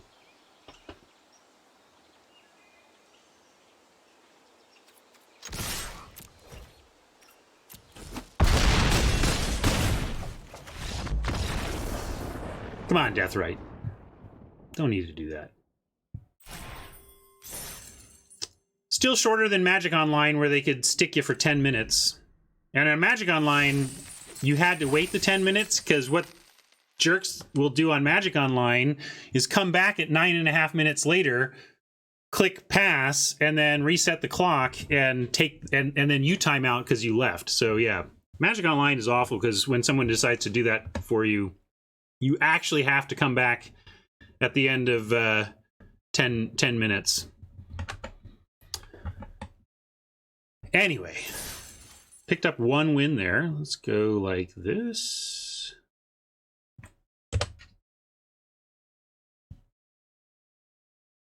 Go into the pack room and go soapbox for a second. Okay. Taking a break from play for just a few minutes to talk on a couple of things. First, Rufflesaurus asks, what percentage of your draft game losses do you think are due to misplay or suboptimal play? The top pros, top streamers who are tracking their win-loss, let's say they win 66, 67% of the time. Let's call it 67%. And I win a little over 60%. Let's call it 60%. So I have a 7% gap in my match win rate between where I'm at and where like the best of the best are. How much of that is specifically misplays in play versus not drafting as well as the best of the best do is open to some question. But if we say, I think I'm a pretty good drafter, and I think there are more opportunities for losing percentage in gameplay than in draft, as long as I'm drafting solidly. So I would guess that my skill gap and my leaks, my misplays, my leaks, my bad reads, my bad lines, all of that probably adds up to about a 5-ish% win rate difference. And that's Matt, right? Like, ostensibly, if we were flipping coins, we'd all be 50-50. So think of how many opportunities there are to gain a skill advantage over an opponent in Magic, such that the best of the best win 2/3 of their matches. That's pretty crazy. There's a lot of places to gain advantage back, to gain percentage back. That's why limited resources exist. That's why there are so many sources out there to help you get better at Magic, because everybody has a pretty sizable percentage gap between where they're at and where the best of the best are at. And what we're trying to do around here is eat away at that percentage. I'm trying to reduce my punts. I often get asked, what are some things about streaming that you weren't expecting, and easily the number one thing is how valuable it was going to be for me to improve my own game. As much as I'm doing this for the entertainment of my viewers, I have dozens of people watching me play closely and letting me know when I screw up. And that is incredibly valuable. That's really helping me see where my consistent leaks are, where the troubles that I've had in the past are not gone yet, and how I can try to improve my approach. So it's been very beneficial to me. But that's a long-winded answer to the question of, like, what is the percentage gap between me and somebody else? So then now I want to tell you about something I did this weekend. We invented a new Magic format this weekend. Adam was stuck at home, and a friend of ours, Thomas, who he might even be in chat. You hear Thomas? Anyway, Thomas came over to play in the MCQ or whatever, the arena competitive event, and he just brought his computer over and hung out with Adam at his house on Saturday. And Marshall was free and I was free, so Adam was like, "Why don't you come over and we'll play let's play some Magic?" And we're like, "What do we do with 4?" Because we like to draft. You know, of course you can fall back on sealed, but we're into drafting. And I proposed, I had some Battle Bond packs around, and I was like, well, what if we, Battle Bond is designed for 4 teams to draft. What if we just played Battle Bond, but we are our own 2-headed giant. We all play our own heads, right? So we just draft Battle Bond and then play both sides of 2-headed giant Battle Bond. And that got like resounding no's from Thomas and Adam. even though the packs were free, like, it was, the other thing is, like, nobody had to provide packs. It was going to come from my stuff. So even free, they didn't want to do it. Marshall was wary, partly because he really values getting reps in with the current set for his coverage. It really helps him to reinforce these card names and stuff. So he wanted to play War, and so did Adam and Thomas. But what I really liked about the Battle Bond idea is that it was totally legit 4-player draft. It was like, hey, that, you know, this is R&D tested draft format that we could legit do with 4 players. That's a pretty rare thing. But I moved past it. I had to get past it because nobody wanted to play Battle Bond, so that was off the table. Then then the light bulb hit, and we tried this, and it was great. The 4 of us took 6 packs of War each, so each had 6 packs of War, and we did a 2-headed giant style draft. So open a pack, take 2 cards out of it, pass the rest. Take 2. So every time you take picks, you're taking 2 from the pack instead of 1. That's the fundamental difference of the 4-player kind of Battle Bond 2-headed giant draft experience. So just do that with War, and what you're doing is you're drafting 2 decks. And at the end of the draft, you need to separate them into, make 2 different decks out of them. And then you have your A deck and your B deck. And what we did, and you could do this different ways, but basically we then did it competitive arena style, where we randomized it. So we randomized what our A deck was, played A deck versus A deck. Then we played B deck versus B deck. And then if there was a game 3, we each chose the other person's deck. So you got to choose what your opponent played in the 3rd round if necessary. And what I like about that is that it forces you to not have a weak link. Like, if your second deck is super crappy, it's going to be hard for you to win 3. And so you're kind of forced to pay attention to your worst deck and make sure that it's not too far behind your better deck. And so we played that way. So we played, and the pros are that it totally worked as a 4-player draft experience. It really felt like drafting War. It really felt all the same things that you're skill testing and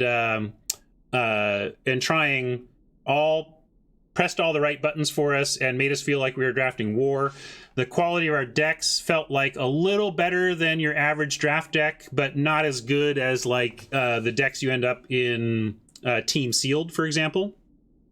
And the downside, as Aquanow mentioned, I love that idea apart from the number of packs. Yes, you are doing 6 packs per person, but historically what we would do in that spot is play Sealed anyway, right? So I like the fact that at the very least, as long as you were going to bust open 6 packs, you can actually do it in draft format. Some other things you could do with this format that have my brain tickled right now.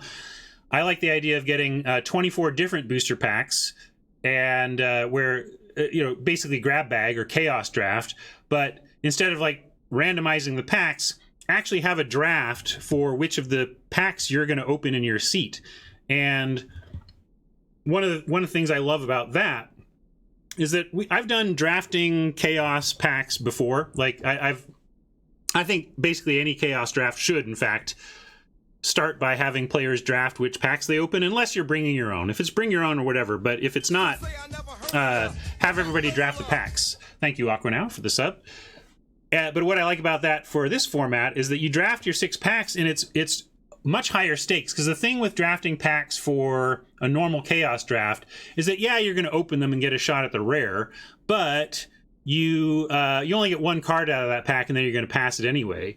In this draft, you're going to get 2 cards out of every pack you open, and so knowing which packs tend to have, which sets are powerful, which sets have great commons, for example, that's going to make a big difference. Like, I think I would draft War of the Spark pretty highly in terms of boosters I would want to start with in this format, because of the Planeswalker density and because of the density of great removal at common, for example. And the fact that you're going to pick 2 out of the 3 cards, 2 cards out of the pack, makes it even more important to of which packs you're opening. So that's a way you could go with it.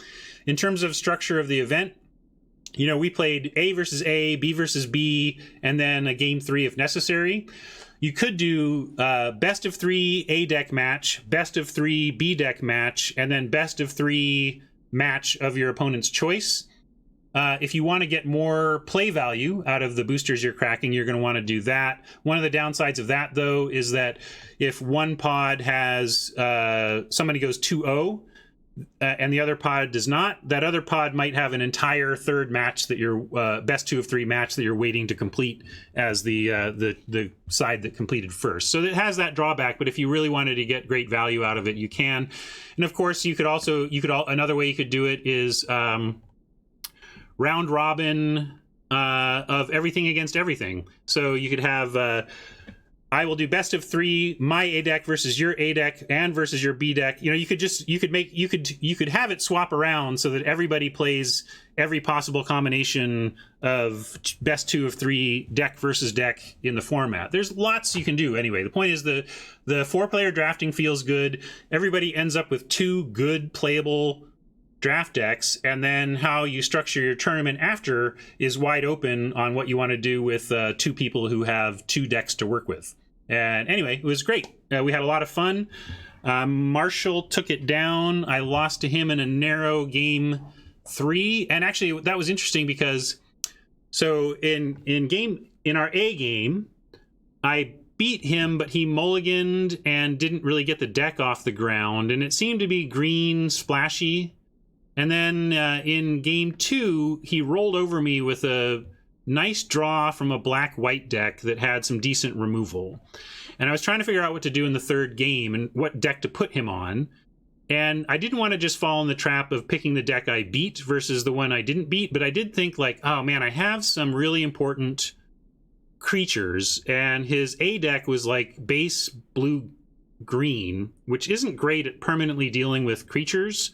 So I felt like I should make him do that deck because my creatures will be better protected, because I think he was going to, in both decks, I just had creatures that I wanted to have live.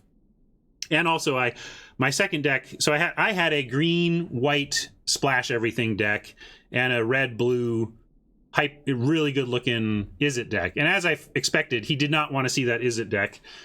And so he put me on my green deck, and I put him on his, knowing that I had not seen the best stuff, and knowing that he was probably splashing some Insano bombs in that deck. But I was so worried about the removal in the black-white deck that I went ahead and gave him the deck that clearly had some depth to it that I had not seen yet, and that depth came to bear in the third game. He just basically trounced me and found all of the amazing stuff that he was splashing. Tameo, the Tameo wasn't even a splash, it was just in core colors. Anyway, he had a lot of great stuff, and it came out and beat me about the head and neck, and that ended quickly. And then I beat Adam in the second round, but it was a ton of fun. And we played winner take all, so Marshall just took all the cards, and then he actually sold them to me. I said, I'll give you Card Kingdom buy price on those, and he said okay. And so I gave him Card Kingdom buy price on those, because Card Kingdom has among the best buy prices in the biz. Sometimes somebody beats them on a card, but if you're going to say, Ryan, in the dark, pick somebody to have the best buy price on this card, I'm just going to guess Card Kingdom. So, try it out. If you have a lot of packs sitting around doing nothing, and you frequently have 4 people who like to draft and you can't quite get 8, it totally worked out, and we're totally going to do it again. Thank you for living through that aside. Let's go back in. Hey, Oni. Oh, what you can do, and I is help me name it. What should we call this format? I think the easiest thing is just double draft. Double draft is alliterative and communicates effectively what's going on. But if somebody has a better name for the format I just described besides double draft, let me know.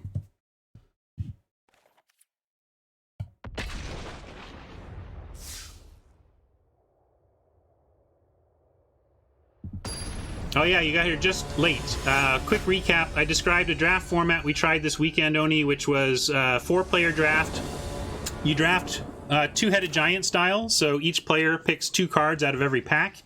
You draft 6 packs each, then make 2 decks from your resulting draft pile, and then you can basically create a tournament structure around 4 players having 2 decks, however you want to do it. We'll keep this.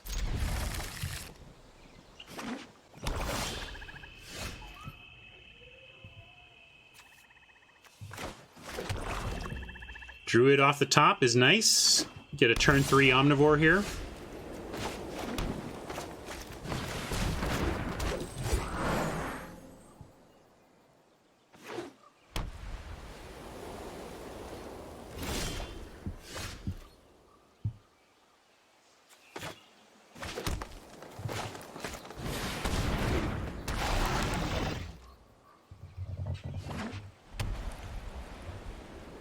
Each person has one pile, but they need to turn that into 2 decks.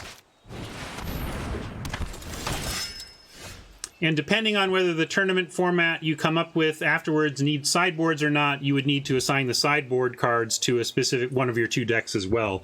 We were playing arena style. No, your best of 1 deck is locked in and your sideboard doesn't even matter. So the way we played it, sideboarding didn't matter.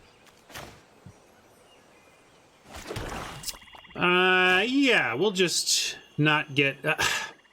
this isn't a great card, and we do have a Soul Salvage, so maybe we should be using creatures removal. Double Decker is good, Valhalas. I like that. Double Decker. Double Decker draft, because it's a little pun on deck. I like it. I am going to go ahead and use this removal here. This might be too early. This is where I might be losing percentages relative to the pros. I don't know if Ben Stark uses that removal on that card in this spot, given our deck.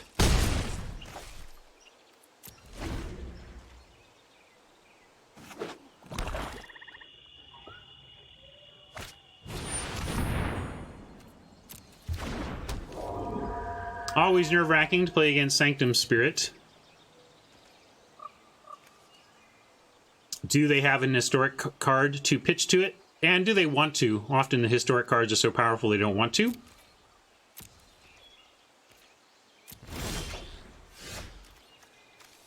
And with the Acolyte, I think I'll send in the Omnivore, see if they block, because I'm willing to sack the Druid. It's not doing too much for us anymore here. If we trade the Druid for a card in their hand, that's fine.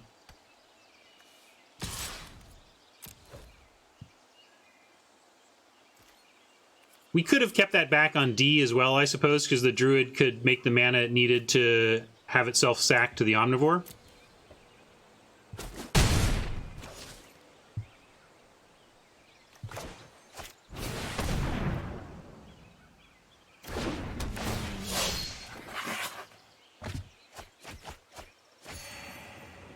I wouldn't have minded soul salvaging, something milled for the soul salvage, but getting rid of all that land is also nice.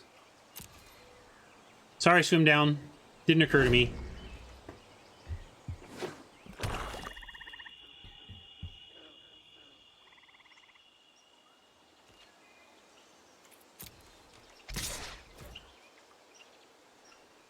Now, they didn't seem willing to trade a card in hand for the Omnivore, but maybe it's because they knew they were effectively trading it for the Druid. I'm going to take this, see what they can do to stop us coming back the other way pretty well. Love for them to play a flyer. Hey, speak of the flyer.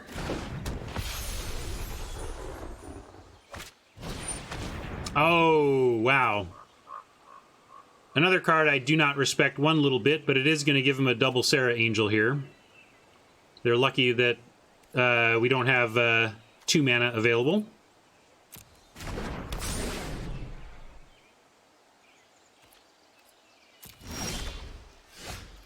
Alright, well at least Urgoros can then come down and trade with Sarah, and then we Soul Salvage to get it back. See how important Soul Salvage is in this format? It's just like... it allows you... It's the linchpin of the recur value part of my summary sentence.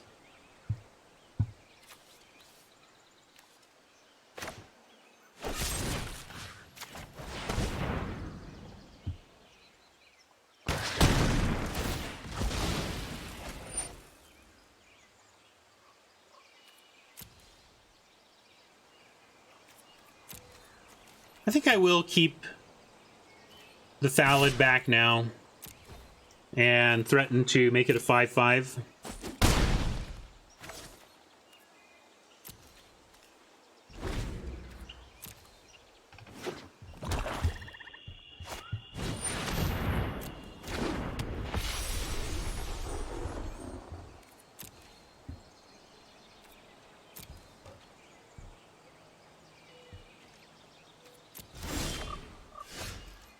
Hopefully we avoid any score settling, but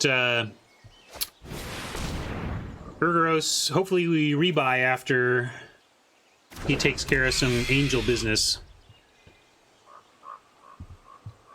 Question about your draft format. Do you pass to yourself? I mean, you can think of it that way. That's effectively what's happening, is you going pick one, but functionally what's happening is you pick 2 cards out of a pack.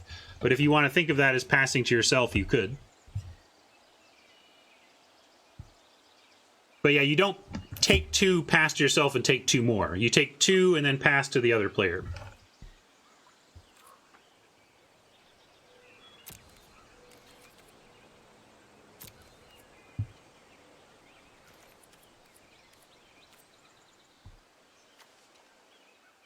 I'm going to send in this now.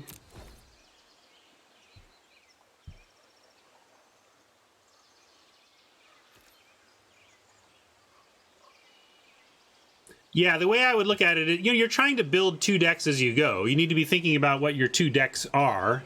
But ultimately, you're making 1 draft pile. You just have to take the resulting pile and turn it into 2 different decks. It actually ends up being easier double Ds. Think of all the times that you've said, oh, but I want that one too. And now it's like, yay, I get both. Like now it's like the 3rd place card that you start to regret.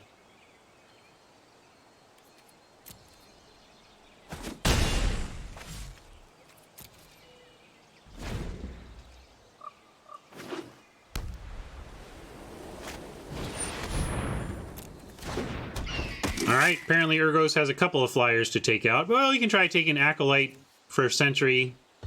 Basically, Omnivore is going to demand an answer. When we play the Sap Herd, they're going to have to start chumping.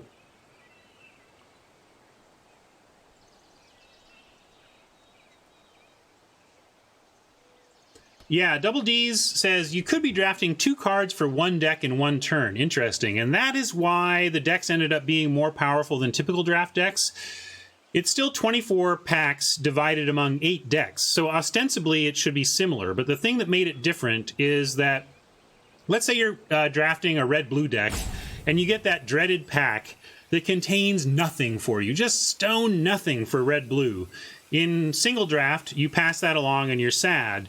In double-decker draft, you get to instead take 2 cards for the other deck. And so you really dodge those brutally bad, there are good cards in here, but not for me packs.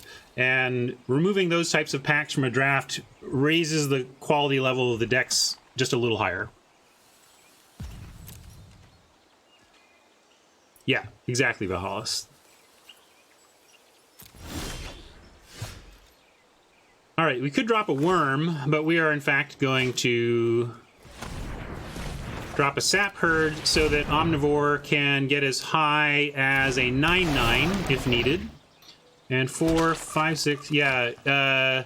If they want to trade Omnivore for all 3 of their creatures, we're willing to make that trade for sure.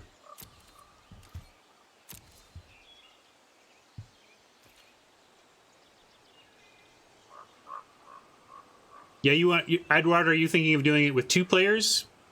Are you thinking with 12 packs, 2 players, or 24 packs, 2 players drafting 2 separate double seats? I think it loses its luster at that point. I don't think I would want to try it that way, but maybe you're onto something. Maybe it would work.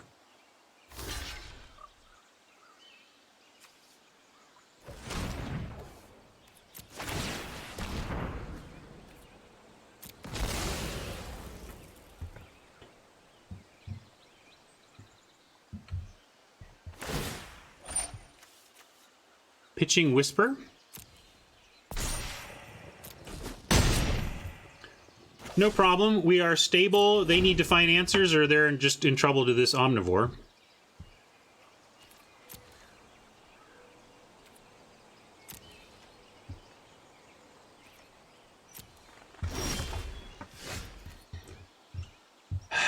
We could just kick them off their last card, but it's probably just a land. We might want to just play the Witch as a sacrifice option for Omnivore. Then we have Druid, Sap Herd, and Witch as ways to make this a 9-power creature. I think I like that. We're risking that they have something up top here, but it's actually pretty unlikely.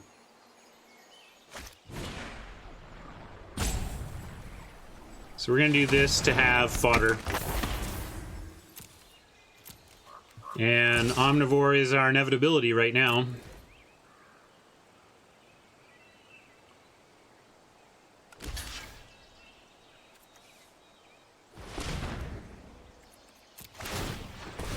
We're going to actually ditch the sap herd in case we want to soul salvage it and make more fodder. It's a good reanimation target.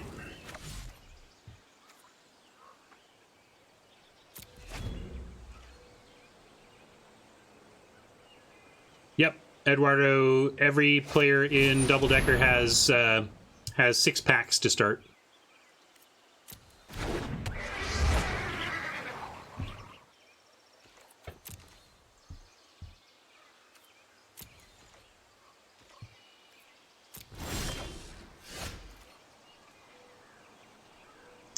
All right, that is great news for us. 1, 2, 3, 4, 5, 6, 7.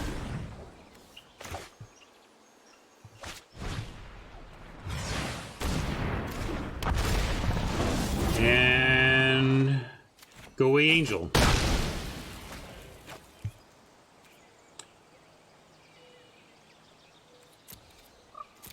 I'm going to leave back Urgaros, but I will offer the Acolyte now.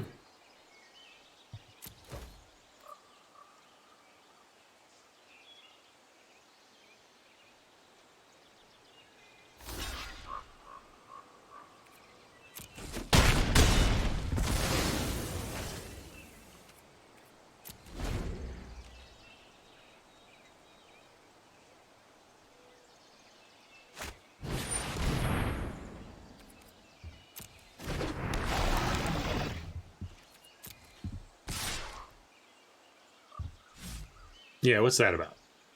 I don't believe you.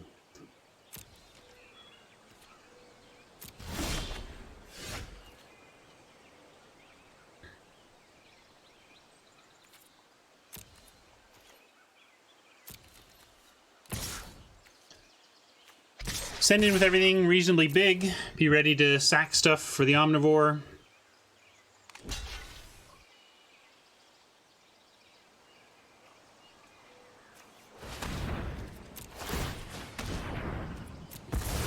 Witch fodder.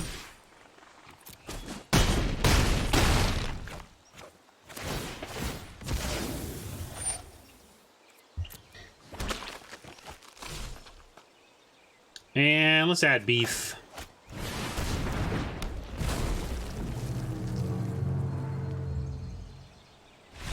All right. It's a little more like it.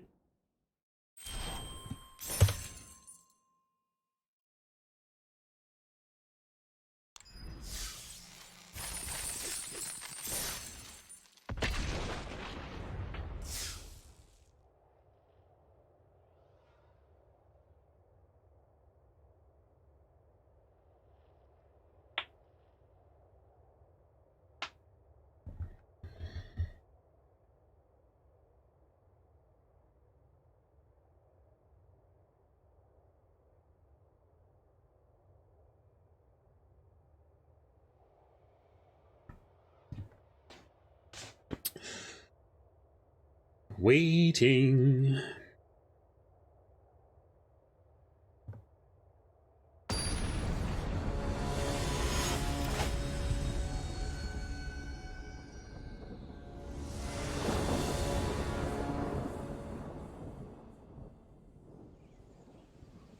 This is a rough 7, especially on going first. This is a long way off. This is very situational. If we can make it to 4 land, I love, love, love this hand because Dark Bargain goes a long way. But I think we have to keep, but this is the kind of one that could crash and burn because we just didn't find the lands, which stinks. At 3 and 2, I'd love to push this higher, and it would really suck if land fail cost us here. But I can't send this back. I think it's got enough potential off of just 2 lands that we should keep it. And if it's a bum rush, we can drop the Witch to stabilize that.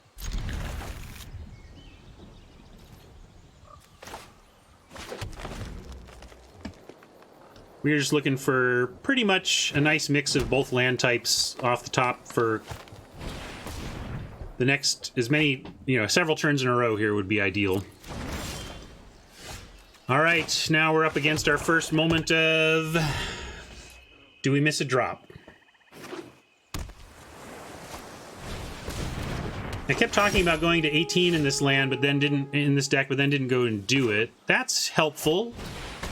It's like a land we have to pay for, but I'll take it. Yeah, we're still at 17. If we survive this one, remind me, maybe we'll go to 18. I do think it's just a big risk for this deck, is just not having the land. But I mean, we do have a Druid, so this is like an 18th source. Whew. Not what we wanted to see, but hopefully, these aren't great cards. Hopefully, whatever they have that is good, we can strip them of right here. But hopefully we don't just see our doom. That can happen sometimes. Here's how you are going to die. Well, only one choice. Pretty good one to get rid of, though.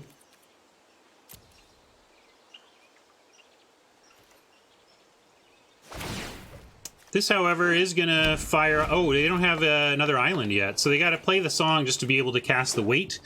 We've got Soul Salvage, so maybe they'll make the mistake of targeting us with the weight discard. I love it when Oppo does that. Oh, yeah. I mean, they may be trying to win via milling, but we got Soul Salvage, so you can go ahead and put stuff in my yard. That's fine. Yeah. Just land. Yes, yes, yes, yes, yes. So, now we get to bargain. And since they're playing blue, we're going to do this now. We're going to bargain now. Well, it does save some damage.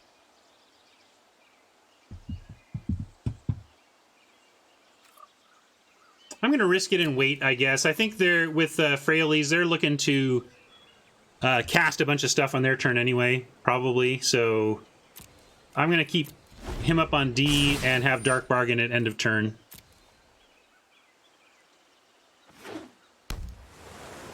If they don't play anything super devastating here, knock on wood, and we Dark Bargain into land, then we can Skinwich a lot of the rest of their hand.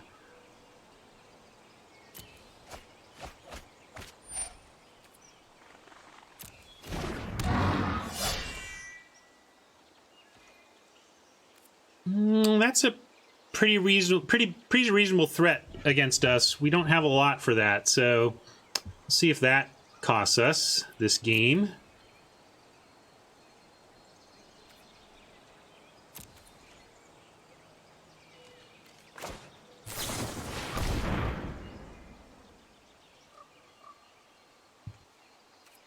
Wow, no land, you say? Well, if we continue to not draw land, what are we going to want? Probably just the Sap Herd. Yeah, I guess this is Sap Herd and Omnivore. We already have a Skinwich. Come on now, land. All right, all right, all right. We're not dead yet. Let's Skinwich a couple things away while we can, and then figure out where to go from here.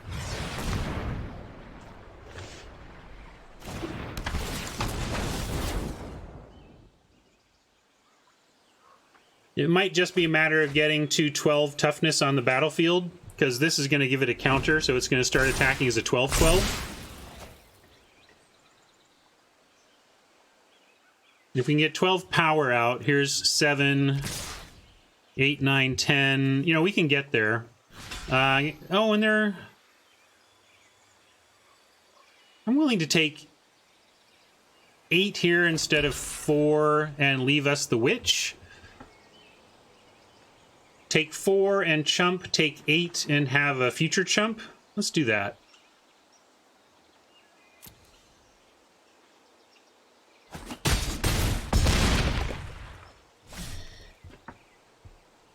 And it had trample anyway, so that was a good reason to do that. It wouldn't even have been 4, it would have been more.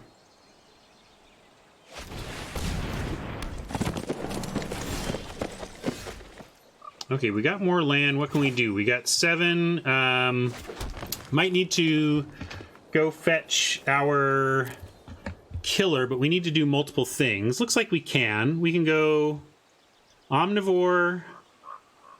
I also would like to keep that untapped if possible, and that's only 7 if this kicks. It's only 6 if we don't kick. So maybe we go sap herd and salvage here.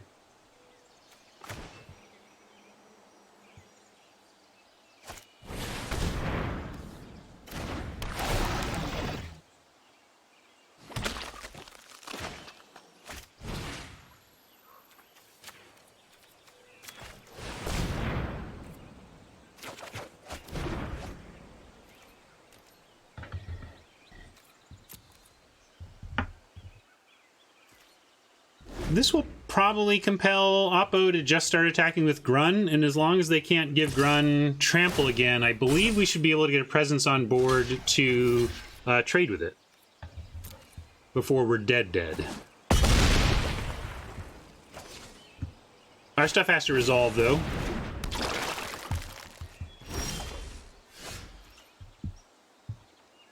So now we have kicked Allosaurus, and that starts us down the right path. What do we take out? We take out, I guess, the 2/4 that could mill us. I mean, we are at 16 cards, so we need to find a path to victory here.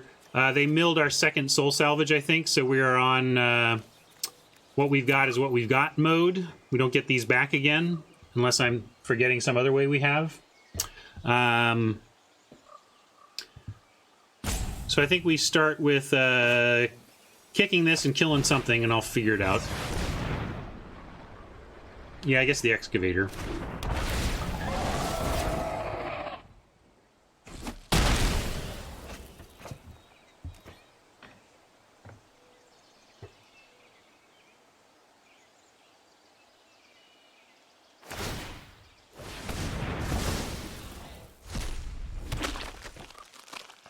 We draw land next turn, we can drop a Thorn Elemental, and then we have 12/12 in Allosaurus and Thorn Elemental alone. And then even maybe Urgoros can start getting in across the top with no flight defense that we see currently.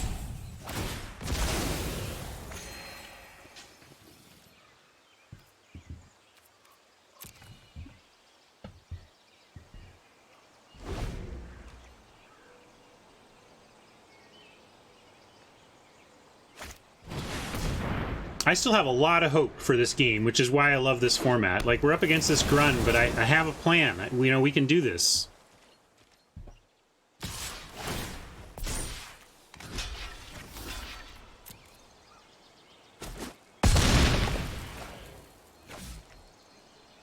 But please, land us. Okay, we got landed. We could even go with, let's see, we have 7 unkicked, 8 kicked. We have nothing here that kicks, though, so it's irrelevant for this. So we effectively have 7.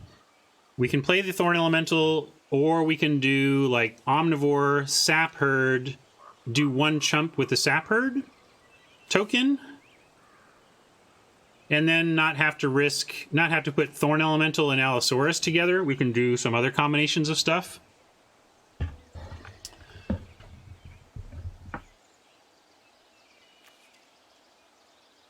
I kind of like that, so I'm going to do that.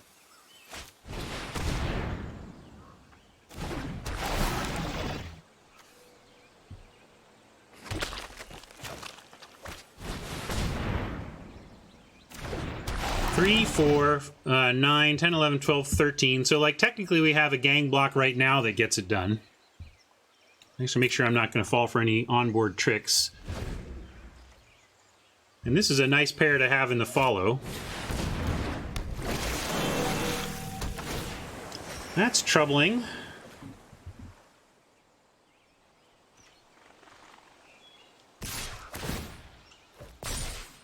Okay, well, they've basically let us know they have nothing here. So if we do this, we give up everything but the Sapperling. And then we go down to... I think no, I don't. I think we need to be wider. Like this go wide is nice here.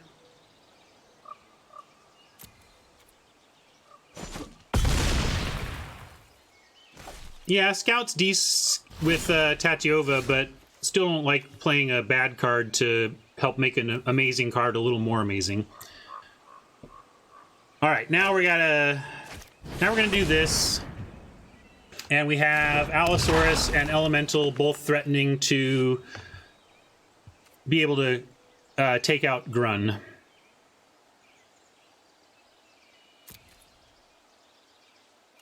While leaving enough else back that they can't just send in with everything.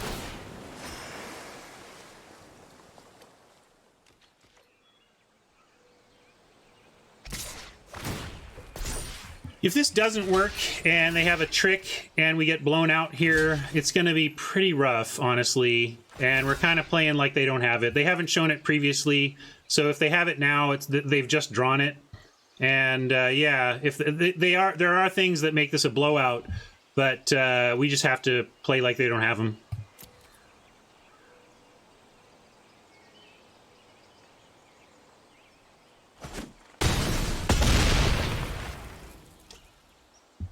That was not cheap, but all right. Urgaros now has another job to do. Darn it, we can't use Urgaros as I intended, which is just to win the game instead. Oh, no, we can, because we have Pierce. Never mind. Great. Pierce plus Urgaros, then. Yeah, we can even cast both. So let's go Urgaros and pass. Although they didn't have it, I'm not going to waste time. Let's just kill it.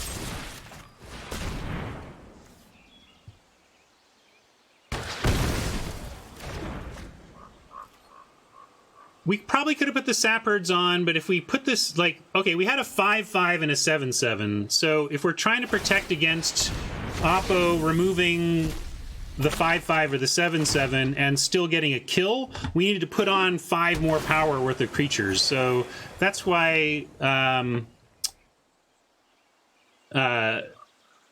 didn't do it that way. Any reason not to trade? I'm not sure what I'm not reading your auto text there.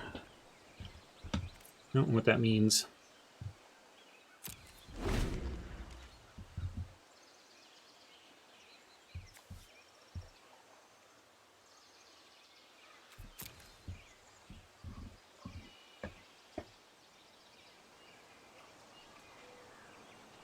Thallid Omnivore?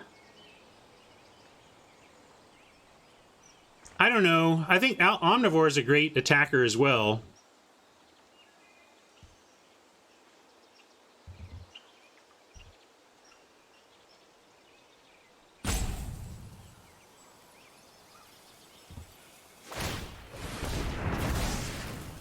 Maybe if I had known I was drawing this other one, but I really do like the... Whoa. All right. Beyond suspicious here.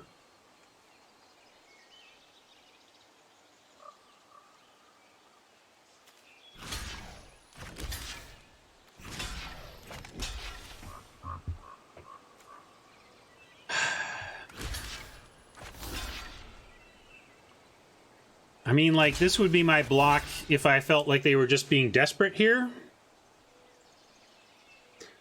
Kicked Wild Onslaught would make a lot of sense. Let's see, if everything got 2 counters, what would we want to accomplish here? If we didn't make this block, and these got 2, and these got 2, we'd be taking 3, 4, 5, 6, 7. We could do something like this, so that even with 2 counters, Tatiova dies. And then I gotta make sure we don't die. The trouble is here, in that case, we die to 12 there. But we could do like this and like this. And then if they have that, we don't die, and we still trade with the 2 of the important things here. I think this is our best bet against the kicked Wild Onslaught possibility.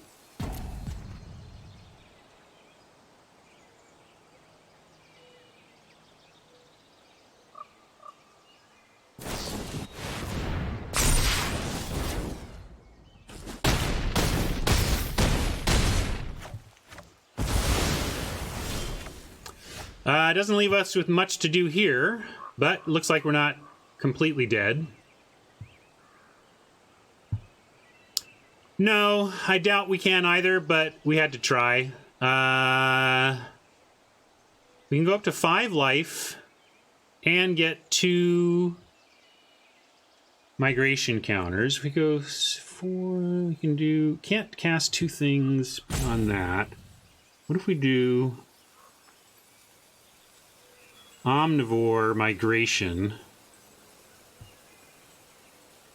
I think Omnivore plus Migration gives us something to do here to not lose.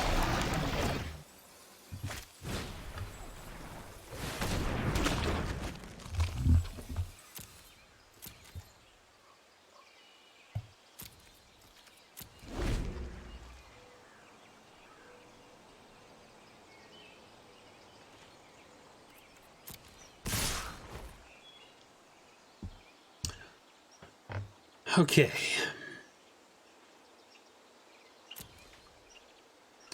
You have to go block everything. I guess this is the most threatening.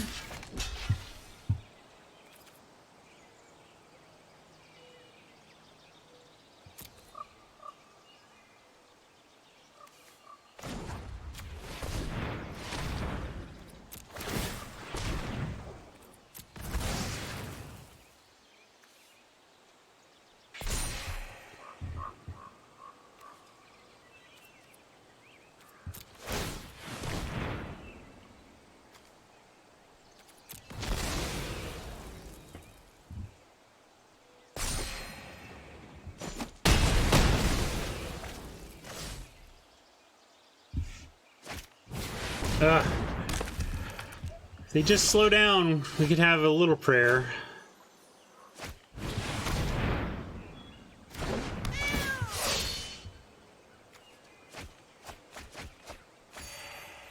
Maybe, Zach. I don't think we had a win here.